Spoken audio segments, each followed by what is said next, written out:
Bonjour à toutes et tous, salut Vertuchou, salut Fugu Simon, salut La Chicha, salut Black Wolf, salut Julot, salut à toutes et tous. Vous êtes très très nombreux ce soir. Salut Yann Amat qui nous ont rejoints. Bienvenue dans le talk de France Info, votre rendez-vous bi-hebdomadaire de décryptage de l'actu. 2 heures de 17h à 19h pour dézoomer un peu sur ce qui se passe dans le monde, pour démêler le vrai du faux, avec des expertes et des experts, celles et ceux qui font l'actu, ou à tout le moins qui ont un regard aiguisé sur l'actu. 2 heures où vous posez vos questions en direct dans le chat. Des questions que je passe en direct à mes invités. La seule règle, c'est la courtoisie, la bienveillance.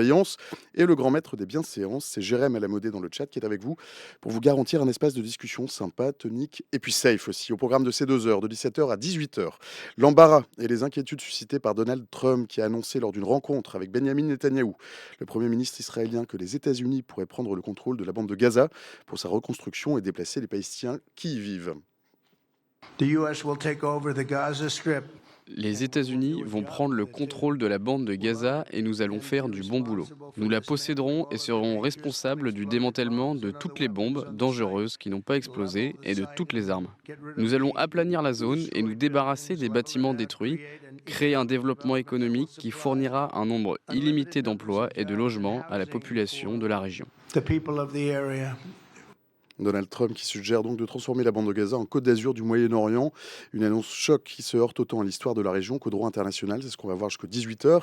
18h, heure à laquelle nous filons à Alger, alors que le président algérien a fustigé dans une interview publiée dimanche le climat délétère, dit-il, entre son pays et la France.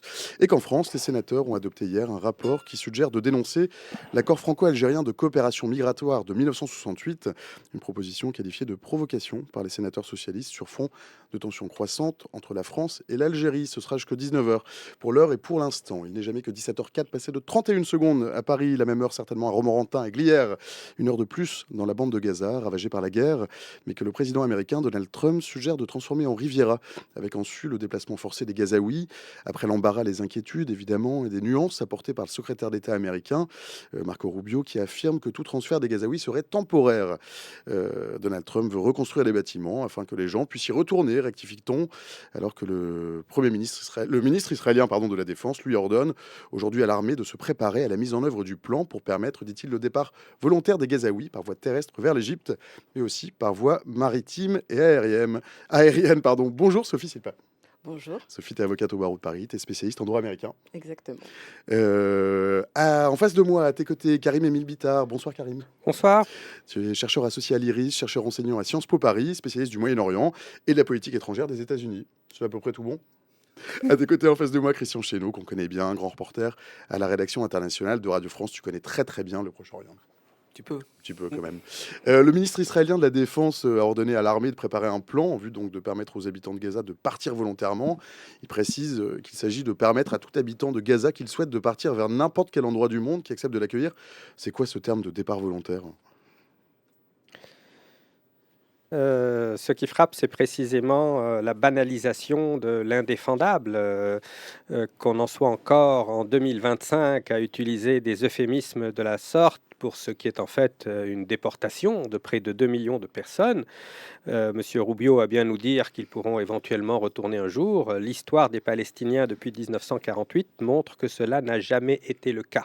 Et il ne faut pas non plus être surpris par cette annonce de Donald Trump, car déjà il y a près d'un an, son gendre Jared Kushner avait dit très clairement qu'il y avait des opportunités extrêmement lucratives et avait déjà plaidé pour cette fameuse Riviera sur la côte orientale de la Méditerranée et avait dit qu'il faudrait pour cela nettoyer la bande de Gaza. Et là aussi, la sémantique est très importante. On est dans une logique de déshumanisation, d'usage de la force brute et d'oubli des réalités concrètes des êtres de chair humains, de chair et de sang qui vivent dans cette partie du monde.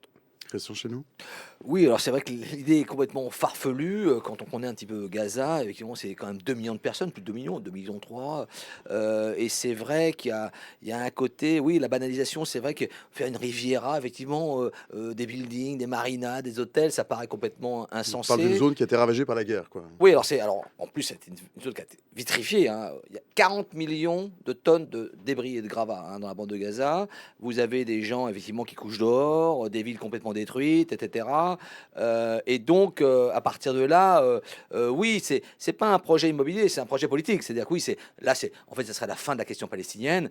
Effectivement, comme Karim Emile l'a dit, c'est-à-dire que les Palestiniens qui ont été chassés en 48, en 73, ne sont jamais revenus, enfin, en 67, pardon, ne sont jamais revenus sur leur terre, et donc ça ferait encore des nouveaux réfugiés. Il faut savoir que l'Égypte, de l'autre côté, ne veut absolument pas absorber cette masse de réfugiés, et les Jordaniens non plus, parce qu'évidemment, ça crée de gros problèmes sécuritaires, politiques, économiques, voilà. Donc c'est-à-dire que là, Trump a lancé une sorte de ballon, je ne sais pas si c'est un ballon d'essai, si il y en a qui disent on essaie de faire quelque chose de complètement absurde pour peut-être après donner la Cisjordanie aux Israéliens, enfin valider l'annexion, enfin voilà. Mais c'est vrai que tout le monde est stupéfié, sidéré, et c'est vrai qu'on ne sait pas trop comment réagir. Enfin, je sais pas, pour les spécialistes de l'Amérique, Oui, on n'a jamais vu ça, quoi. oui, c'est effectivement, il a effectivement soulevé le fait de pouvoir prendre possession de Gaza. Alors bon, après, c'est les nombreuses déclarations de Donald Trump, on est habitué, hein, il a toujours des effets d'annonce, etc. Bon, en tout cas, sur un point de vue, d'un point de vue du droit international, c'est vrai que ce serait une possibilité qui serait complètement à écarter. Pourquoi? Parce que vous savez qu'il y a des règles de droit international. Vous avez la Charte des Nations Unies qui prévoit la possibilité, en tout cas le pouvoir d'autodétermination des peuples, le pouvoir des peuples de disposer d'eux-mêmes. Donc effectivement, déplacer les Gazaouis en Égypte ou en Jordanie, ce serait en tout cas en violation des règles internationales qui seraient considérées, en tout cas comme l'a rappelé récemment la Cour internationale de justice, ça pourrait effectivement être considéré comme un crime de guerre, voilà, ou un génocide dans la mesure où ça inclut également des enfants.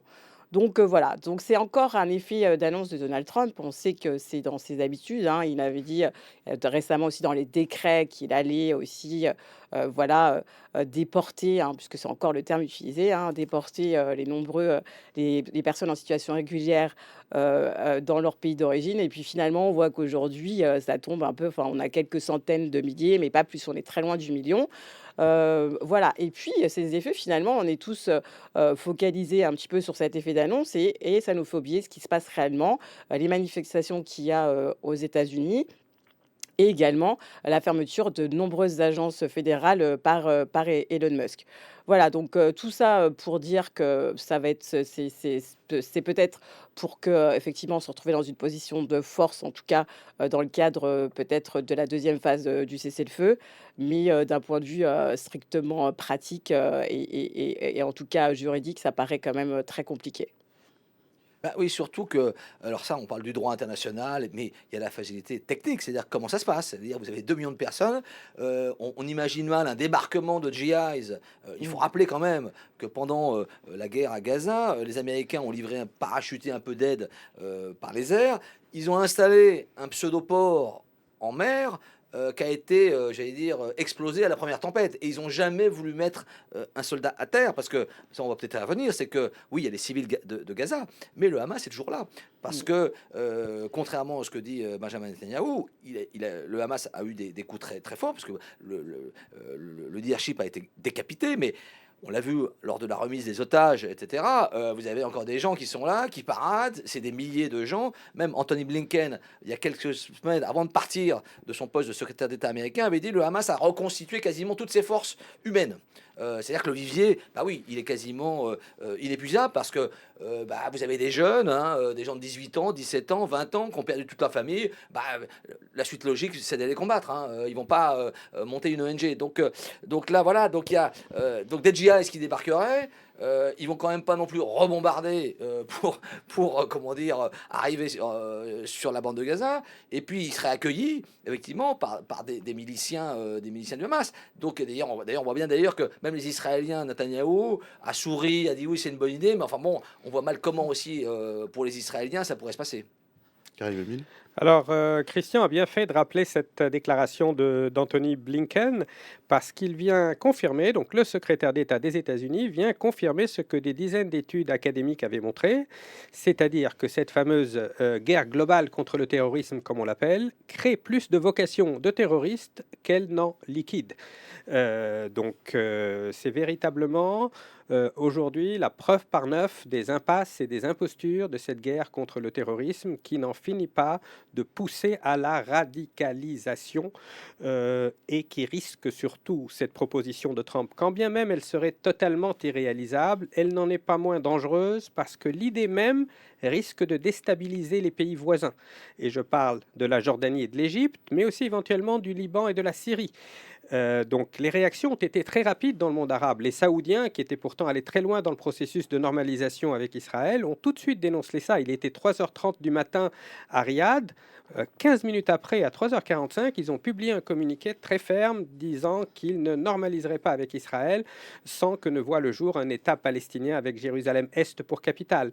Donc même ceux qui étaient les mieux disposés envers les États-Unis et qui étaient prêts à tendre la main à Israël sont en train de se radicaliser, car avec ce type de propos déshumanisant des populations entières et l'absence du moindre horizon politique, il ne faut pas s'étonner si la colère anti-américaine et anti-occidentale grandit parce qu'on a le sentiment d'une monumentale hypocrisie. Et comme cela vient d'être dit, ce serait le dernier clou dans le cercueil du droit international, de ce qu'on appelait hypocritement l'ordre libéral international né après 1945. Donc on est dans un monde où la force prime sur le droit, où c'est un nouveau Far West, et Donald Trump est tout à fait dans cette logique. C'est en droite ligne avec ses déclarations sur le Groenland, sur le Panama, etc.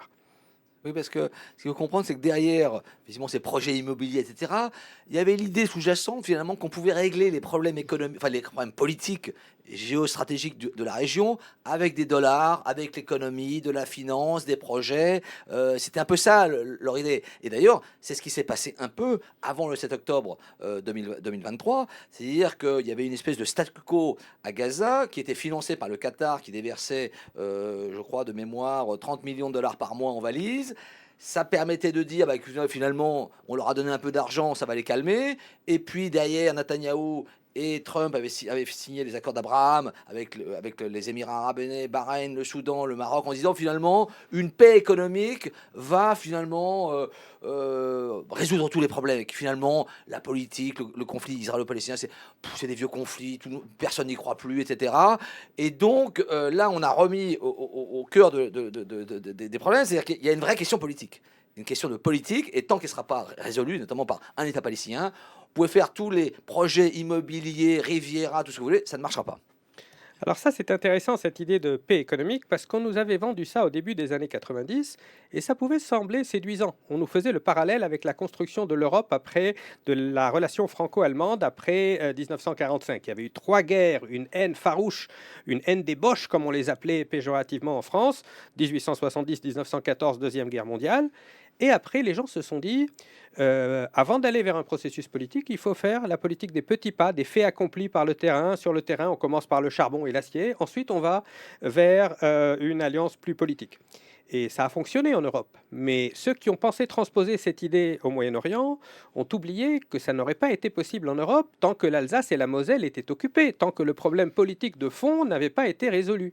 Donc on a voulu noyer en effet à l'époque la Cisjordanie, c'était l'époque de Ramallah Dream, comme on disait, sous cette illusion d'une croissance économique qui viendrait conduire à la paix. Mais les questions de fond ont été repoussées aux calendes grecques. L'occupation, la colonisation, le statut final de Jérusalem, la question des réfugiés, la question de l'eau. Aucune de ces 5 questions n'a eu de réponse avec les accords d'Oslo, malheureusement, et nous nous retrouvons 30 ans après dans une impasse totale. Sophie. Oui, après, il faut rappeler, hein, comme on le sait, que Donald Trump est un homme d'affaires, hein. C'était un ancien promoteur immobilier. Pour lui, il voit effectivement la dimension de Gaza de manière économique, hein. Rappelons que les Américains ont essentiellement voté pour lui pour son programme économique. Alors pour lui, effectivement, à coup de dollars, ce serait possible de régler ce problème gazaoui, voilà, en créant cette idée un petit peu incongrue, voilà, de Côte d'Azur du Moyen-Orient. D'ailleurs, c'est une idée déjà qui avait été lancée déjà à l'époque par Shimon Peres dans le cadre, enfin, il avait évoqué la possibilité de créer le Singapour, hein, si je me trompe pas, Singapour du voilà, Moyen-Orient. du Moyen-Orient. Donc voilà, donc lui, il gère vraiment, que ce soit les États-Unis ou le monde, d'un point de vue économique et non politique ou historique. Ça, il faut pouvoir le rappeler. Parce qu'en fait, là, on parle effectivement de projets économiques. La bande de Gaza, elle est viable. Et d'ailleurs, les accords Mm. d'Oslo avaient prévu un port, un aéroport, parce que historiquement, c'était toujours un point de liaison entre le Sinaï, l'Afrique et le Moyen-Orient. Et c'est vrai que sa position géographique, avec un port, un aéroport, il faut savoir qu'il y a de l'agriculture localement, hein, des légumes, des fleurs, il y a un petit artisanat. Ça peut être un petit hub régional pour, en termes de commerce, et d'ailleurs alimenter. Il y avait d'ailleurs, au temps des accords d'Oslo, un safe passage, un passage sécurisé entre Gaza et la Cisjordanie pour faire transiter les biens et les personnes. Et donc, il n'y a pas besoin d'une Riviera, c'est-à-dire économiquement, Gaza et puis il y a la pêche aussi, hein, voilà, et en face il y a même du gaz. Mais le problème, c'est qu'on n'a pas réglé le problème politique et de la coexistence entre Gaza et Israël. Et tant qu'il y aura effectivement cette asphyxie de l'économie gazaoui par Israël pour des raisons sécuritaires, hein, et alors, parfois on les comprend, mais moi des experts me disaient, on comprend effectivement qu'Israël veuille contrôler un peu ce qui rentre dans la bande de Gaza, parce qu'il peut y avoir des produits à double usage, civil et militaire, mais quand vous exportez des citrons ou des fleurs coupées à l'extérieur, pourquoi Israël les confisque et les fait pourrir sur les ports? Donc il y a un moment donné, tant qu'il n'y aura pas une vraie vision aussi de développement, mais évidemment ça passe par une gouvernance à Gaza, effectivement peut-être un État palestinien ou en tout cas quelque chose qui y ressemble, et l'idée que ce peuple se développe aussi, quoi. C'est-à-dire qu'on ne peut pas l'enfermer dans une boîte. Alors, il faut savoir qu'ils sont quand même sous blocus depuis 2007. 2007, blocus, d'où les tunnels, parce qu'effectivement, pour respirer un petit peu, ils ont construit des tunnels parce qu'ils n'avaient pas le choix, sinon c'est une grande prison. Et ce qui est intéressant, moi, c'est pourquoi ça ne m'a pas étonné cette proposition qui a semblé à tout le monde farfelue, c'est parce que c'est dans l'ADN de Donald Trump. Il y a un film, je ne sais pas s'il est encore dans les salles, The Apprentice, où on voit l'influence sur Trump qu'avait eu Roy Cohn, qui était le bras droit de Joe McCarthy, un homme d'extrême droite, très romanesque, qui était à la fois juif et antisémite, homosexuel et homophobe. C'est lui un peu qui a formé Donald Trump, et Donald Trump et son père étaient déjà des promoteurs immobiliers. Et ils ont commencé comme ça, en y allant au coup de bluff, en y allant aux exagérations. Il a construit Atlantic City. Et quand bien même chacun de ces projets se terminait en faillite, ça ne l'empêchait pas de rebondir et de lancer de nouvelles fantasmagories. Ça rappelle un peu le Build That Wall, construisait un mur entre le Mexique pendant sa première campagne. Il a gagné l'élection en vendant cette idée qu'il allait construire un énorme mur séparant les États-Unis du Mexique. Il est resté au pouvoir 4 ans sans pouvoir le réaliser. Mais là, on est dans une région qui est une véritable poudrière où les perceptions, les peurs, les angoisses, les traumatismes des peuples sont influents. Donc, jeter une idée comme cela en l'air, même si elle est irréalisable, risque déjà de venir un peu plus creuser les lignes de faille entre les peuples de la région. Sophie? Et puis soyons sérieux, franchement, des touristes dans ces zones aussi en tension quand même, voilà, pour des raisons sécuritaires, très sincèrement, c'est très compliqué d'imaginer des touristes aller en vacances, voilà, à Gaza, alors que le Hamas est toujours présent. Je ne pense pas que ce soit vraiment réalisable, hein. Et les juifs orthodoxes ne sont pas non plus très enchantés à l'idée d'avoir des casinos et des clubs de striptease sur la bande de Gaza. Donc on est véritablement dans une logique hors sol, mais nous sommes dans un monde qui est en train de partir en vrille, où le surréaliste est en train de dominer un peu partout.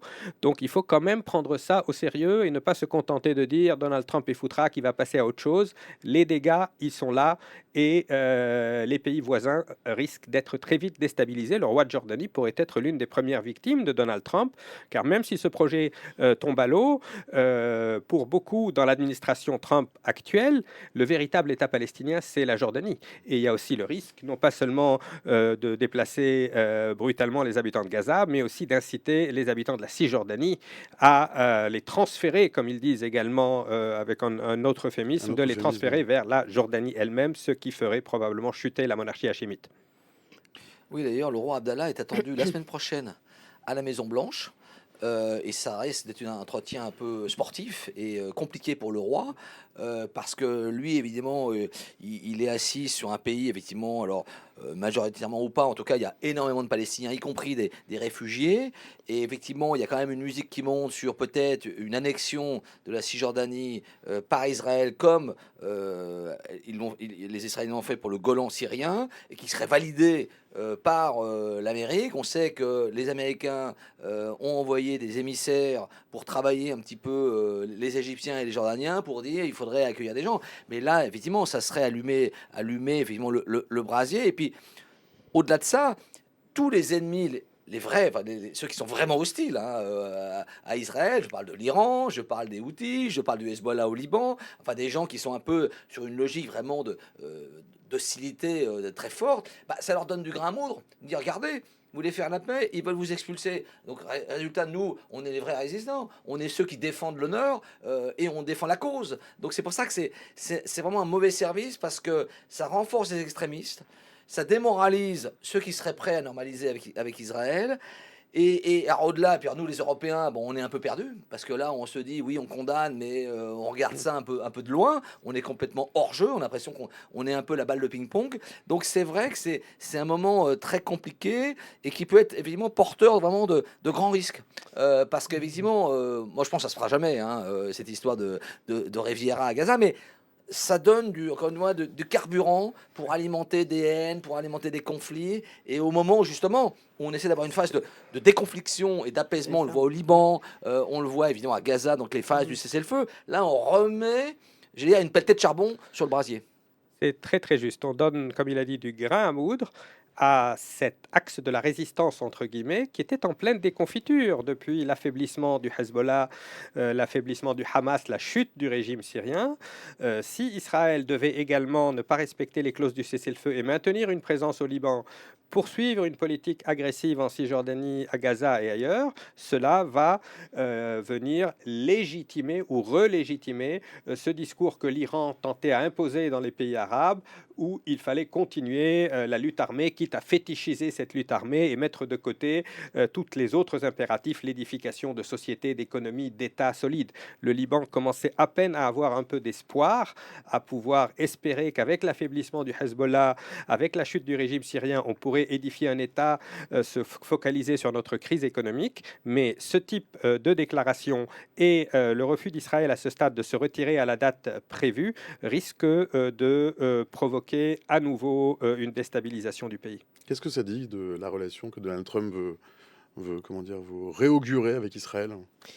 Alors, ce qui est paradoxal avec Donald Trump, c'est qu'au départ, ce n'était pas censé être un néoconservateur, ceux qui parlaient de régime change, qui voulait imposer par la force le lendemain de ce tweet, de cette déclaration sur Gaza. Il a fait un tweet d'une toute autre tonalité sur l'Iran, en disant ni nous ni Israël ne voulons mener une guerre à l'Iran et détruire l'Iran. Nous souhaiterions au contraire réouvrir les négociations sur la question nucléaire. Donc c'est pour ça que cette déclaration est en décalage, c'est pour cela qu'elle ne sera pas mise en œuvre. Ça ne veut pas dire que les dégâts sont au rendez-vous, parce que Trump doit également répondre à son électorat. Dans son électorat, il y a une branche isolationniste qui ne veut plus entendre parler de guerre au Moyen-Orient, mais il y a aussi un certain nombre de faucons néoconservateurs qui sont recyclés chez Trump, et il y a les évangéliques.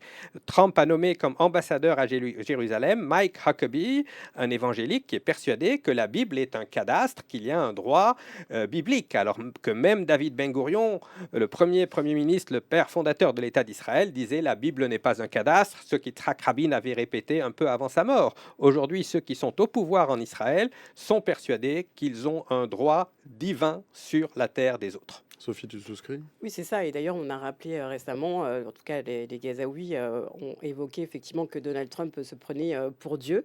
Euh, alors après, à décharge, alors c'est vrai que ces idées sont souvent un peu abracadabrantesques. On a après une volonté, en tout cas, même si c'est couvert sur un pan économique. Bon, là, il dit, voilà, il y a les Gazaouis, Gaza est complètement détruit. Qu'est-ce qu'on va faire finalement de ces Gazaouis dans cette, finalement, à Gaza qui est complètement détruite? Finalement, qu'est-ce qu'on en fait? Donc, il propose des solutions qui sont effectivement pas vraiment conformes au droit international. il propose, Ils il sont pro- contraires au droit qui international. sont contraires au droit international, sachant que, bon, là, Gaza est détruit. Alors, qu'est-ce qu'on fait finalement des Gazaouis? La deuxième chose, c'est vrai que, bon, il a eu son rôle, même s'il a eu l'aide du Qatar et de l'Égypte, il a eu son rôle finalement dans l'accord de cessez-le-feu.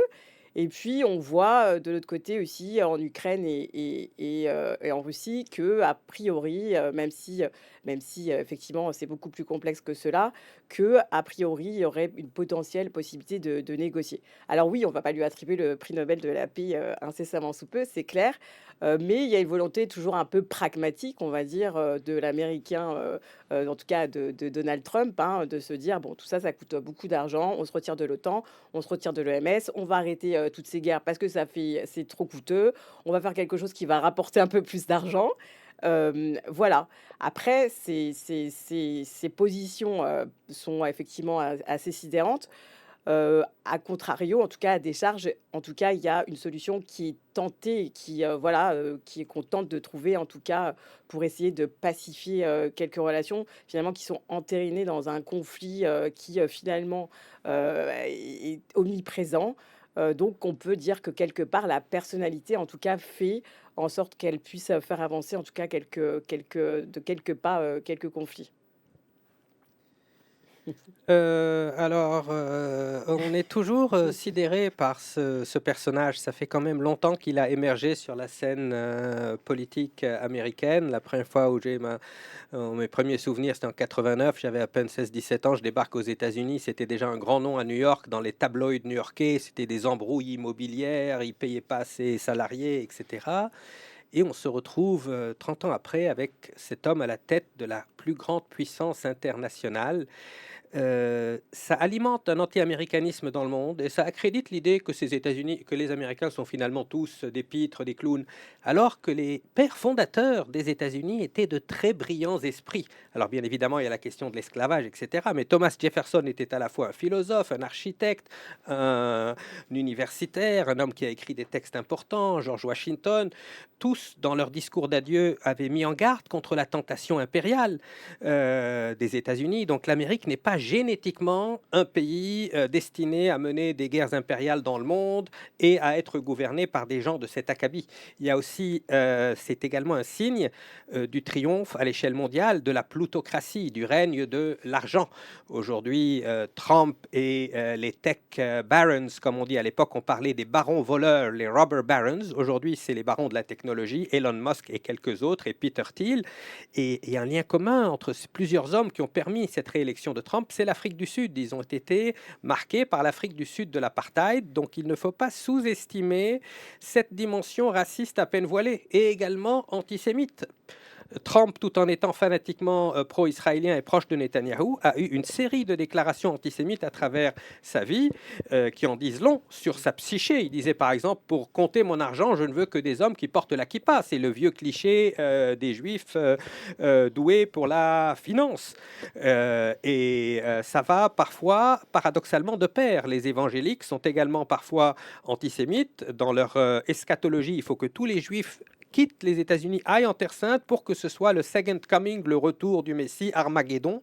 Donc, on pense que l'Occident est censé être cartésien, rationnel, alors que c'est le monde arabe et l'Orient qui sont supposés être irrationnels et fanatiques. Et on voit qu'aujourd'hui, ce sont des dimensions irrationnelles, très souvent religieuses, qui sont en train d'être propagées au plus haut niveau dans le monde sans qu'il n'y ait plus de contre-pouvoir. Les grands patrons américains se sont mis à plat ventre avant même la réélection de Trump. Je ne parle pas seulement d'Elon Musk, même Jeff Bezos a refusé que le Washington Post fasse, comme il le fasse d'habitude, un éditorial appelant à voter pour ou contre tel ou tel candidat. Donc ils lui ont en quelque sorte prêté allégeance. Il y avait pendant le premier mandat de Trump des contre-pouvoirs qui l'ont empêché d'aller trop loin, la justice, les médias, etc. Aujourd'hui, je crains que ces contre-pouvoirs soient quelque peu affaiblis. Sophie, ils existent ces contre-pouvoirs? Alors, il y en a, on a vu des manifestations, récentes, en tout cas, il a voulu, en tout cas, tenter de réformer le droit du sol. On a vu qu'il y a le contre-pouvoir de la justice, là, on a bloqué, du coup, ce décret. Donc bon, il n'est pas quand même, tout seul à faire, tout et n'importe quoi. Il y a une opposition, qui est présente aux États-Unis, hein, il y a on a vu également des États, en tout cas en l'occurrence, New York et la Californie qui s'opposent à effectivement l'application, de ces décrets. Donc les contre-pouvoirs sont là. C'est vrai qu'il a une majorité au Congrès, ça, on n'en disconvient pas, mais il ne peut pas faire tout et n'importe quoi et la preuve, finalement, c'est qu'il y a eu quand même beaucoup, encore je le rappelle, des faits d'annonce qui n'ont finalement, pas abouti. Ce droit au sol qui a de très fortes chances, finalement de pas aboutir, même si, alors qu'à la Cour suprême, c'est une majorité de conservateurs, Trump avait nommé des conservateurs, mais a priori, il a quand même très peu de chances d'aboutir dans cette réforme du droit du sol.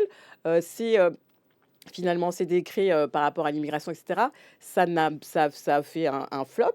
Donc voilà, donc entre guillemets, voilà, faire attention entre les déclarations et finalement ce qui se passe, sur le terrain et d'ailleurs, du coup, le secrétaire d'État est toujours là un petit peu pour, pacifier les choses en C'est le ministre disant, des Affaires étrangères, voilà. pour ceux qui nous rejoignent, C'est ça, en disant: «Oui, américain. on dit ça, mais bon, par exemple, à Gaza, on va pas» et d'ailleurs le peuple américain a soulevé: «Est-ce qu'on va dépenser des millions à reconstruire Gaza? On n'a pas d'autre chose à faire?»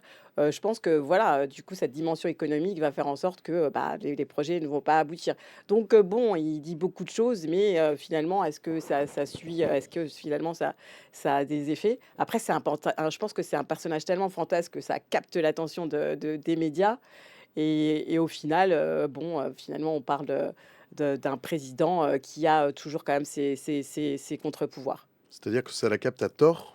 Bah oui, parce qu'on oublie finalement des sujets aussi, quand même, graves et importants, de ce qui se passe dans le monde et puis aussi aux États-Unis. Donc voilà, il est président, mais vraiment le système de check and balances, c'est, quelque chose de fondamental aux États-Unis et voilà et même s'il a une majorité à la Cour suprême, les décrets sont revus. Il faut que les décrets, pour qu'ils soient appliqués, ce soit conforme à la Constitution et c'est le rôle de la Cour suprême. Et ça en dit long également sur notre époque, qui est l'époque de l'information divertissement, l'infotainment. Nous sommes tous un peu responsables de l'ascension de Donald Trump.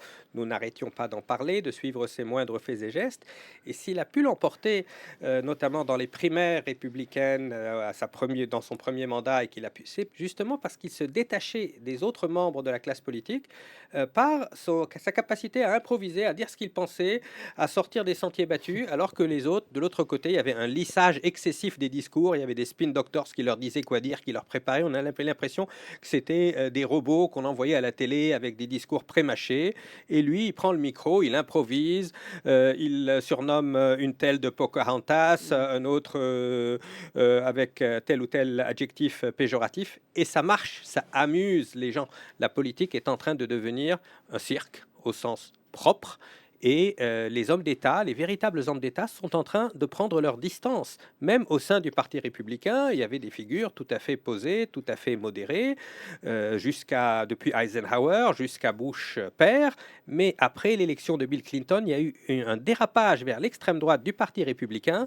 Et aujourd'hui, il a mis entièrement sa main dessus, c'est devenu une sorte de secte d'admirateurs de Donald Trump. Et quiconque ne fait pas partie de cette secte et ne fait pas son éloge du soir au matin est écarté du parti, quand bien même il aurait une légitimité historique, qu'il a occupé des postes importants. S'il est un tant soit peu modéré, on le traite de woke, de libéral, de gauchiste et on l'écarte. Christian Chesneau. Oui, alors c'est vrai que c'est un nouveau monde en gestation et c'est vrai que Trump est un peu l'incarnation de ce nouveau monde. Après, Est-ce qu'on en fait trop? bah, Est-ce qu'il nous, on fallait se pose, faire ce stream aujourd'hui, par bah, nous, on exemple? se pose aussi. Non, Non, mais mais, non, mais on honnêtement, pose on la se question. pose aussi la Pourquoi question, pas? nous, dans les rédactions. C'est-à-dire qu'à un moment donné, C'est alors, des questions qui évidemment, nous agitent quand même, nous, oui, alors, journalistes, nous au dans début, les chaînes. effectivement, on est au début de l'ère Trump, donc, et dans une présidence américaine ou même européenne, française, les 100 jours, c'est vrai qu'on est un peu les projecteurs parce que c'est les 100 jours qui marquent finalement le mandat, hein, donc évidemment on suit ça de près. Mais c'est vrai qu'on se dit, est-ce que à chaque tweet, à chaque déclaration, on va en faire des tonnes, sachant qu'encore une fois, peut-être les trois quarts je veux dire, ne seront jamais réalisés, ou en tout cas, parce que quand on regarde la somme des annonces depuis je veux dire, le 20 janvier, je veux dire, on a de quoi faire plusieurs bouquins, hein, entre le Groenland, le Panama, la Colombie, maintenant Gaza, le mur comment dire, avec le Mexique, le retrait de l'OMS, Le Canada, carrément. j'oubliais le Canada, etc. La guerre, alors là, à mon avis, qui est réelle, la guerre douanière avec Ah le oui, reste ça du par monde, contre, ça fait beaucoup. Alors, effectivement, à la oui, fin, qu'est-ce qui va rester? Et ça, c'est une question. Et puis peut-être aussi, alors ça, moi, je rejoins Karim Emile, c'est-à-dire sur l'anti-américanisme ou surtout la perte de crédibilité des Américains, de l'Amérique. C'est-à-dire que là, pour le coup, pendant longtemps, l'Amérique était un peu une boussole, en tout cas, une puissance un peu, bon, parfois qui se trompait, mais voilà, c'était un peu la référence. Là, c'est répulsif. C'est-à-dire que ça devient presque le contre-modèle. C'est-à-dire, et ça, c'est vrai que c'est dangereux dans ce monde où vous avez des Poutine, vous avez des Erdogan, des Xi Jinping, etc., des gens qui sont plutôt des hommes autoritaires, parce que là, avec Trump, on va justifier quand il dit Gaza, ça peut devenir américain, les Chinois vont dire Taïwan, c'est chinois, le Groenland, ça peut être américain. Il y a un moment donné, c'est la loi de Jalang, c'est-à-dire que c'est oui. la fin du monde de 45, la Deuxième Guerre mondiale, qui explose, quoi. Et là, à partir de là, c'est hyper dangereux. Alors certains pourraient dire paradoxalement qu'on est en train de sortir d'une certaine hypocrisie. Parce que précédemment, lorsqu'on menait des guerres au Vietnam, en Irak, etc., on disait toujours c'est pour défendre les libertés contre je ne sais qui, c'est pour promouvoir la démocratie, l'esprit des Lumières, le Freedom Agenda, etc. Aujourd'hui, il n'y a même plus L'habillage. le moindre habillage. On ne parle plus des droits de l'homme ni de démocratie. C'est quelque chose qui est tout à fait secondaire. On est dans une logique purement de politique de puissance, marque politique, comme disaient les Prussiens autrefois. Tout le reste ne compte pas, c'est un étalage de muscles. Mais en effet, ça va rendre service à Poutine, aux Chinois, etc. Parce que on pourrait tout à fait aujourd'hui voir les Chinois vouloir occuper Taïwan et utiliser exactement la même rhétorique que Trump utilise pour parler. Par contre, le Canada, je suis plutôt rassuré. Là, il n'y a aucune chance. C'est la bonne nouvelle de la Oui. soirée, Karim. J'ai vécu au Canada, je suis citoyen canadien.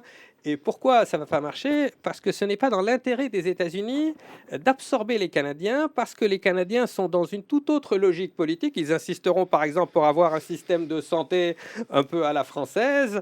Ils sont beaucoup plus à gauche que les Américains. Donc s'ils devaient faire de Trudeau un simple gouverneur d'un État des États-Unis, il perdrait sa domination et c'est plutôt les démocrates et les libéraux qui l'emporteraient politiquement. Et même les plus à droite au Canada, les partis conservateurs, sont furieux contre ces déclarations de Donald Trump. Ils y voient une insulte à leur dignité nationale. Sophie? Après, pour une boutade, au Canada, a priori, ça va, mais il avait effectivement lancé, Donald Trump, la possibilité effectivement de racheter le Groenland, puisque effectivement, ils sont 60 000 habitants et donner 1 million par habitant, 60 millions, finalement, ce serait pas mal. Mais c'est peut-être aussi également une autre manière de faire de la politique. On redéfinit un petit peu on redistribue les cartes. Hein. Il est vrai qu'on a vu, en tout cas, une élection américaine qui était complètement inédite, hein, qui a été menée un petit peu, en tout cas par le réseau X, où on pouvait tout dire, tout et n'importe quoi. Et donc, un peu, on est décomplexé par rapport effectivement à ces déclarations. Donc, c'est un peu, on peut dire beaucoup de choses sans finalement être très inquiété. Et on l'a vu finalement au niveau de Donald Trump, puisque toutes ces déclarations, finalement, les attaques qu'il avait pu faire lors de sa campagne, où ça avait été diffamatoire, les fake news, etc. Et on a vu que il y avait finalement très très peu de poursuites. Donc, ce qui fait que il se sent complètement légitimé dans sa possibilité de dire tout et n'importe quoi. Et d'ailleurs, sur les réseaux, c'est très compliqué, alors qu'avant, il y avait quand même une possibilité de faire des actions en diffamation, etc. Maintenant, il y a une absence de contrôle. Et je pense que c'est ça aussi qui fait que, au niveau de la politique de Trump, qui se laisse un petit peu aller dans ces déclarations. Alors, la première fois qu'il a été élu en 2016, Donald Trump avait reconnu qu'il devait son élection à Twitter. Il a dit j'ai été élu Ouais. grâce à Twitter. Il avait réussi en effet à contourner l'establishment, les médias traditionnels, en s'adressant directement à son électorat, à sa base, avec des messages simples. À l'époque, Twitter n'était pas encore tombé entre les mains d'Elon Musk, c'était encore Jack Dorsey. Et paradoxalement, après, il s'était fait virer de Twitter pour avoir tenu toutes sortes de propos problématiques. Et il a quand même gagné sa deuxième réélection, également grâce à Trump, parce qu'entre-temps, Elon Musk avait racheté pour plus de 40 milliards Twitter, l'a rebaptisé X. Et on sait aujourd'hui que les algorithmes ont été manipulés pour favoriser la promotion de contenus plutôt favorables à l'extrême droite américaine. Oui, oui, alors ça nous éloigne un peu de Gaza parce que, mais non, mais pour revenir un peu à notre sujet, je trouve que on a parlé effectivement des conséquences dans la région, mais il y aura aussi des conséquences chez nous et aux États-Unis. On parlait des campus américains, mais si l'aventure, on avait cette, alors encore une fois, moi j'y crois pas, il fera jamais cette rivière En à tout Gaza, cas, mais une s'il y avait intervention américaine. ouais, très fort, très Ça coûte trop marqué. Et cher. après, on va surveiller de très près quand même la Cisjordanie, parce que là, effectivement, Parce là, que là, il c'est y a quelque il chose. y a un vrai risque. Et encore une fois, les Israéliens ont annexé le Golan. Les Américains ont validé quand même, ont validé une annexion hein, d'un territoire étranger quand même. C'est quand même une rareté. C'est vrai que ça va cliver encore plus déjà nos débats en France, en Europe, aux États-Unis, sur pro-palestiniens, pro-israéliens. Encore une fois, ça va encore une fois aiguiser le débat et non, enfin ça va le faire exploser quoi. Donc c'est vrai que ça remet de la tension partout. Et on l'a déjà vu sur cette année entre le 7 octobre, effectivement, ce massacre du Hamas, et aujourd'hui, on a bien vu que les lignes, y compris dans la politique française, hein, je veux dire au Parlement français, si d'aventure il y avait enfin, des événements, des dynamiques, effectivement, d'épuration ethnique, d'annexion de territoire, là on repart, notamment aux États-Unis, les facs américaines, qui sont déjà vent debout sur ces questions. Là, je regardais, par exemple, il y avait Sciences Po Strasbourg, où effectivement il y a des grèves qui sont bloquées, etc. Imaginez, je veux dire, une annexion de Gaza ou de la Cisjordanie, on repart sur un cycle vraiment de tension extrême, y compris chez nous et aux États-Unis. Hein. Oui, mais ce que je voudrais soulever, pardonnez-moi, c'est simplement, c'est un peu ce règne de l'impunité finalement, parce que très bien, là, on sait qu'il y a un mandat, par exemple, d'arrêt international qui a été lancé contre Benyamin Netanyahou, très bien, mais bon, après, au niveau de l'exécution, Donc, c'est donc voilà, déplacé à Washington. c'est ça, et finalement, rien ne se passe. La Cour internationale de justice vous dit effectivement que voilà, l'occupation d'Israël est illégale, très bien. On voit que c'est considéré aussi comme un crime contre l'humanité. Et c'est vrai que toutes les déclarations de Trump, les affaires Trump également, et finalement, c'est un règne de l'impunité. Et tant qu'il n'y aura pas finalement cet arsenal juridique qui sera déployé avec, en tout cas, des sanctions sur la scène internationale, et ben, effectivement, les choses continueront à se dérouler tant sur le plan national que sur le plan international. Hein. C'est quelque chose précisément que des mouvements comme le Hamas et le Hezbollah ont eu du mal à comprendre, c'est que la bataille la plus importante ne se déroulera pas là-bas sur le terrain. Ils ont eu tendance à succomber à une sorte de fétichisation de ce qu'ils appellent le Midan, le terrain. Ils pensent que c'est dans quelques villages au sud Liban ou dans quelques villages à Gaza que l'affrontement va se perdre ou se gagner. Alors qu'en fait aujourd'hui nous sommes il y a une universalité de la question israélo-palestinienne, elle se pose partout dans les campus, tous les pays à travers le monde sont profondément clivés, les élites, les opinions publiques. Et s'il doit y avoir un changement, si on doit sortir de cette complicité occidentale et faire enfin respecter les résolutions des Nations Unies et le droit international, ça passe par une mobilisation de l'opinion publique et particulièrement aux États-Unis. Et là-bas, on commence à sentir un nouvel esprit, y compris dans la communauté juive américaine. Un grand nombre des étudiants qui ont manifesté contre la guerre à Gaza étaient issus de la communauté juive israélienne. Et ce n'est plus comme autrefois uniquement des franges radicales, disciples de Chomsky ou autres. Ce sont des gens qui venaient de l'establishment juif américain, qui après avoir fait un voyage en Israël, ont été choqués par cette discrimination entre juifs et israéliens et sont devenus des activistes pour défendre l'égalité des droits entre israéliens et palestiniens sur l'ensemble du territoire. Alors, dans le chat, il se passe une chose étonnante, c'est que vous êtes très nombreux ce soir. Vous parlez beaucoup entre vous, mais vous posez peu de questions. N'hésitez pas à poser vos questions, il reste un quart d'heure. Je les passe directement à mes invités, à nos invités. Il y avait Dédid qui nous disait il y a 10 minutes, bonsoir, une question qui est peu abordée, c'est celle des réserves d'hydrocarbures face à Gaza, avec une évaluation projetée de 700 à 800 millions de dollars par an. Avez-vous quelques précisions? Alors oui, il faut savoir qu'en Méditerranée orientale, il y a du gaz. Il y en a beaucoup autour de Chypre. Il y en a un petit peu au large de la Syrie, peut-être du Liban, on ne sait pas, mais en tout cas, il y a des poches de gaz. Il y en a au large d'Israël. Il y a une poche entre le Liban et Israël, voilà, donc du gaz offshore en mer. Et c'est vrai qu'en face de l'Égypte aussi, il y a un grand gisement. Donc c'est vrai il y a effectivement cette attractivité, en tout cas ces gisements. Et en face de Gaza, alors voilà, je ne sais pas le nombre de kilomètres, mais il y aurait effectivement des poches de gaz. Évidemment, ça aiguise l'appétit des grandes compagnies internationales. Alors je ne sais pas si c'est pas le moteur du conflit, mais c'est vrai que c'est pour ça que quand on revient Est-ce que Gaza est viable? Parce que c'est quand même ça. Est-ce qu'on fait une Riviera? Mais est-ce que, encore une fois, il peut y avoir une base économique. C'est-à-dire que effectivement, si vous trouvez du Ouais, c'est gaz ça. en mer, qui peut être d'ailleurs partagé avec les Israéliens, parce qu'en général, c'est des consortiums, vous pouvez faire quelque chose. Donc c'est pour ça qu'encore une fois, c'est vraiment un problème politique. Tant qu'il y a, d'ailleurs, entre le Liban et Israël, ils ont résolu ça par la négociation. C'est d'ailleurs Amos Hochstein, qui était le médiateur américain. Ben, ils ont tracé la ligne et ils disaient bah, les Libanais, vous avez droit à ça, les Israéliens à ça. Donc ça s'est réglé de manière pacifique. Donc comme quoi, on peut aussi régler les questions les plus sensibles de manière civilisée, j'allais dire. Hein. Donc c'est possible de partager les choses. Mais encore faut-il, effectivement, qu'il y ait quelqu'un, un arbitre, et puis qu'il y ait de bonne volonté de part et d'autre. Voilà. Là, sur Gaza, évidemment, on sent effectivement un écrasement. Évidemment, tant que le Hamas est là, en tout cas, tant qu'il n'y a pas on ne réinvente pas une nouvelle gouvernance avec ou sans Hamas, en partie ou pas, enfin, il y a plein de possibilités, mais ce territoire ne sortira jamais de là où il est, c'est-à-dire une espèce de cul de bas de fosse, enfin, je veux dire de cul-de-sac, je veux dire, voilà, où vous avez des centaines de milliers de réfugiés qui, voilà, encore une fois, vous visez comme des rats, quoi. S'il n'y a pas une perspective économique, enfin politique, donc les gens se gèrent, et puis économique, et il y a des pistes. On a peu parlé de Benjamin Netanyahou, Premier ministre israélien. Les annonces de Donald Trump, ça le met dans quelle position? À mon avis, il buvait du petit lait. On le sentait toutefois un peu crispé pendant son... Oui, Peut-être parce mais qu'il s'attendait pas à ce que son parce que homologue allait Trump, lui dire, certainement. précisément parce que Trump l'a débordé sur sa droite. Trump était plutôt sur la ligne de Smotrich et de Ben Gvir, qui ont été d'ailleurs les premiers à le féliciter.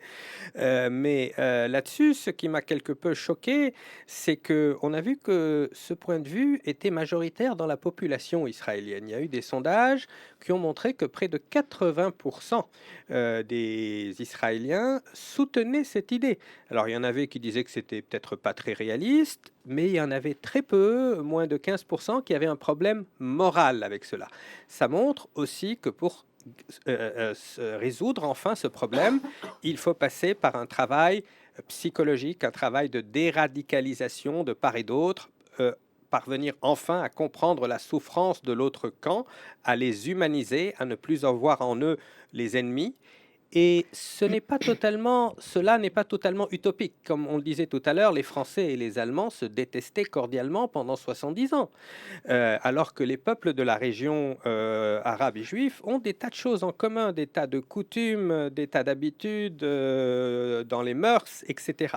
Mais tant que la question politique principale n'est pas résolue, c'est-à-dire la non-reconnaissance du droit des Palestiniens à l'autodétermination, on ne pourra pas avancer. Dès lors que cette question est résolue, je pense que très vite les relations pourront devenir plus que cordiales, à condition qu'on accepte l'idée de citoyenneté et d'égalité des droits entre juifs et arabes, qu'on sorte du nationalisme ethnique, qu'on sorte de l'exclusivisme religieux. C'est une région du monde qui est marquée par le pluralisme et on ne s'en sortira que si l'idée de citoyenneté démocratique l'emporte sur les appartenances tribales et communautaires des uns et des autres. Après, pour rebondir effectivement sur la question de l'internaute, hein, c'est une question très très intéressante parce que c'est vrai que finalement derrière ces effets d'annonce et dans ces logiques d'annexion, il est vrai que c'est aussi la volonté aussi d'avoir la main mise sur ces fameuses terres rares, hein, que ce soit au Groenland ou effectivement au Canada. C'est aussi cette logique-là, c'est aussi dans une logique économique. Hein, donc quand on parle effectivement de cet aspect économique, c'est aussi ça, parce qu'on sait ce que finalement de quoi regorge c'est cette volonté aussi d'annexion. Donc c'est ça, il ne faut pas oublier cette dimension économique de mainmise sur les terres rares. Et on l'a toujours vu, hein, de toute façon, que ce soit l'Europe, par exemple sur l'Afrique voilà, ou dans d'autres pays, c'est également les ressources naturelles qui animent finalement cet impérialisme. Et ça, il faut quand même le rappeler. Avec que ça? Alors, je voulais rebondir un peu. C'est vrai que moi, je rappelais quand même les accords d'Oslo, parce que c'est vrai qu'on parlait tout à l'heure tu parlais effectivement de coopération. Moi, je me souviens des Israéliens qui allaient faire leur marché à Jénine ou à Naplouse, etc., au moment de la paix, les accords de paix, hein, où Shimon Peres parlait de Singapour à Gaza, de la vallée de la paix, etc. Ça a marché au début, ça a duré 2-3 ans, mais pourquoi ça a marché? Parce qu'effectivement, les Israéliens se retiraient progressivement des territoires occupés. Et donc, les Palestiniens, par vase communicant, recouvraient leur liberté, leur autonomie, Et pourquoi ça s'est arrêté? Parce que les Israéliens ont continué la colonisation et ont arrêté de redonner ce qui était prévu, ce qui était signé par les accords d'Oslo, les territoires aux Palestiniens. Encore une fois, et c'est vrai que je pense que c'est une occasion historique manquée, que ça va être dur de la retrouver. C'est-à-dire qu'il y avait quand même l'idée d'à Gaza, un port, un aéroport, un passage entre les deux territoires, le retrait des Israéliens. Il y avait même, vous savez, il y avait même des échanges de territoires de prévus. Et il y avait même, je crois, à un moment, je ne sais pas si les accords d'Oslo ou les accords de Paris sont après, d'agrandir un peu la bande de Gaza en échange de territoires, de colonies juives en Cisjordanie. Ils auraient mesuré la superficie. Voilà, on vous donne 50 km² en plus à Gaza contre 50 km² en Cisjordanie. Donc, on pouvait faire des échanges. Mais à partir du moment où on arrête le processus de restitution évidemment, des terres palestiniennes, et en plus, on aggrave en implantant des colons qui sont maintenant des centaines de milliers, on parle maintenant de peau de léopard, maintenant la Cisjordanie, qui est une terre mitée complètement, voilà. C'est difficile, on peut pas aller loin. Alors qu'au début, effectivement, il y avait, moi j'étais à l'époque dans la région, et il y avait un espoir, et je me souviens, quand vous alliez à Jéricho, il y avait même un projet de casino, il y avait à Bethléem, à Gaza, il y avait vraiment, y compris dans le tourisme, parce que dans la bande de Gaza, on pouvait faire quelques hôtels, mais encore une fois, il y a un moment donné, c'est une question de partage de terre, et chaque peuple sur sa terre. Et là, vous commencez à construire. Mais tant que vous avez un peuple qui est soumis à un autre et qui est sous oppression, c'est sûr qu'on ne va pas parler de paix, de coexistence pacifique, etc. Donc là, on arrive à un moment, effectivement, où ça s'empire, où on sent bien que la situation devient de plus extrémiste, de part et d'autre d'ailleurs, à Gaza avec le Hamas, le djihad islamique, et puis côté israélien, un pays qui est de plus en plus, même pas religieux, qui est ultra religieux. Maintenant, on voit dans la presse, maintenant on parle de suprémacistes juifs. On est dans un langage de l'extrême de l'extrême. Donc il y a un moment donné, c'est pas avec ces gens-là qu'on construit un partenariat, qu'on construit des coopérations, alors que tout est là pour en faire des coopérations dans tous les domaines. Économiques, on parle de tourisme. Si la région était en paix, vous imaginez d'aller de Beyrouth, Jérusalem, jusqu'à Jeddah, etc. Voilà, il y aurait un potentiel. Mais encore faut-il que les droits des uns et des autres soient respectés. Alors, il y a un éléphant dans la pièce, parce que ça revient pas mal dans le chat. Il y a notamment Volka qui nous dit, je vais en parler une seconde, il dit par contre France Info TV qui invite le président de l'Union des travailleurs de l'hôtellerie pour parler Oui, de j'ai la vu ça. proposition Voilà la de vérité. Trump sur Gaza. Mais quelle honte, voilà, c'est dit. Tu n'es pas le seul à l'avoir dit, Volka. La marque France Info, c'est une chaîne de télévision, c'est une chaîne de radio, c'est un site web, c'est aussi le talk de France Info, ce sont aussi des émissions. C'est une marque qui est coopérée de part et d'autre de la scène par France Télévisions et Radio France. Ici, le talk, c'est Radio France. Je ne suis pas responsable de tout ce qui se passe dans la chaîne et c'est pas à moi d'en répondre. C'est plutôt à la direction de France Info et je pense que tu trouveras ta réponse dans les médias très rapidement puisque je ne peux pas imaginer que nous n'allons pas répondre à ce qui relève vraisemblablement d'un gros dysfonctionnement éditorial et voilà. Après, oui, après, il y a eu- Je pense avoir répondu oui, bien. après, ils se sont excusés. Je Après, peux il y a eu pas, je des... peux pas te dire plus, Volca. Je suis pas, voilà. Oui. C'est pas ma place. Cela dit, voilà, l'éléphant est désormais sorti de la pièce. Il y en Oui, a, non, mais il y c'est en a un fait. autre duquel on n'a pas trop parlé. C'est peut-être cette trêve. Est-ce que les annonces de Donald Trump remettent en question la trêve entre Israël et le Hamas? Je pense que ça pourrait compliquer les choses. Je donne rarement du crédit à Donald Trump, mais il faut reconnaître que c'est un peu parce qu'il avait haussé le ton que la première phase a été accomplie, que une partie des otages a été libérée. Il avait menacé d'ouvrir les portes de l'enfer si avant le jour de son investiture, ce n'était pas fait. Donc le processus a été enclenché un peu à cause des positions maximalistes de Trump qui ont poussé les Égyptiens, les Qataris à renforcer leur médiation, qui ont mis la pression sur les ravisseurs. Mais aujourd'hui, s'il doit continuer dans cette logique maximaliste, ça va au contraire inciter le Hamas à vouloir préserver le maximum possible de ses capacités militaires et ça va également inciter l'Iran à remobiliser plusieurs de ses alliés régionaux en Irak, les Houthis, à essayer éventuellement de remettre à flot le Hezbollah, surtout si Israël ne se retire pas du Liban. Donc on est face à un enfant roi qui est en train de jouer avec des allumettes et c'est ça qui m'inquiète. Oui, là, il agite le chiffon rouge. Si vous mettez à la place des gens du Hamas et des Palestiniens qui sont à Gaza, on va vous dire, on va vous expulser.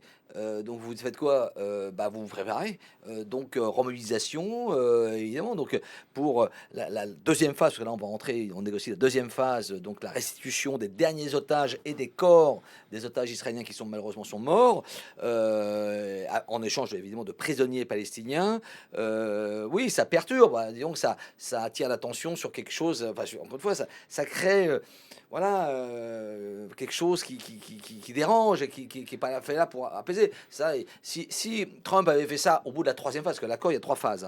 La troisième phase, c'est la reconstruction de Gaza. Si effectivement, une fois que tous les otages sont libérés, les corps sont restitués, les prisonniers palestiniens sont libérés, le cessez-le-feu tient, voilà, et qu'on commence la troisième phase, bon, alors maintenant, on fait quoi à Gaza? Et qui met cette idée sur la table.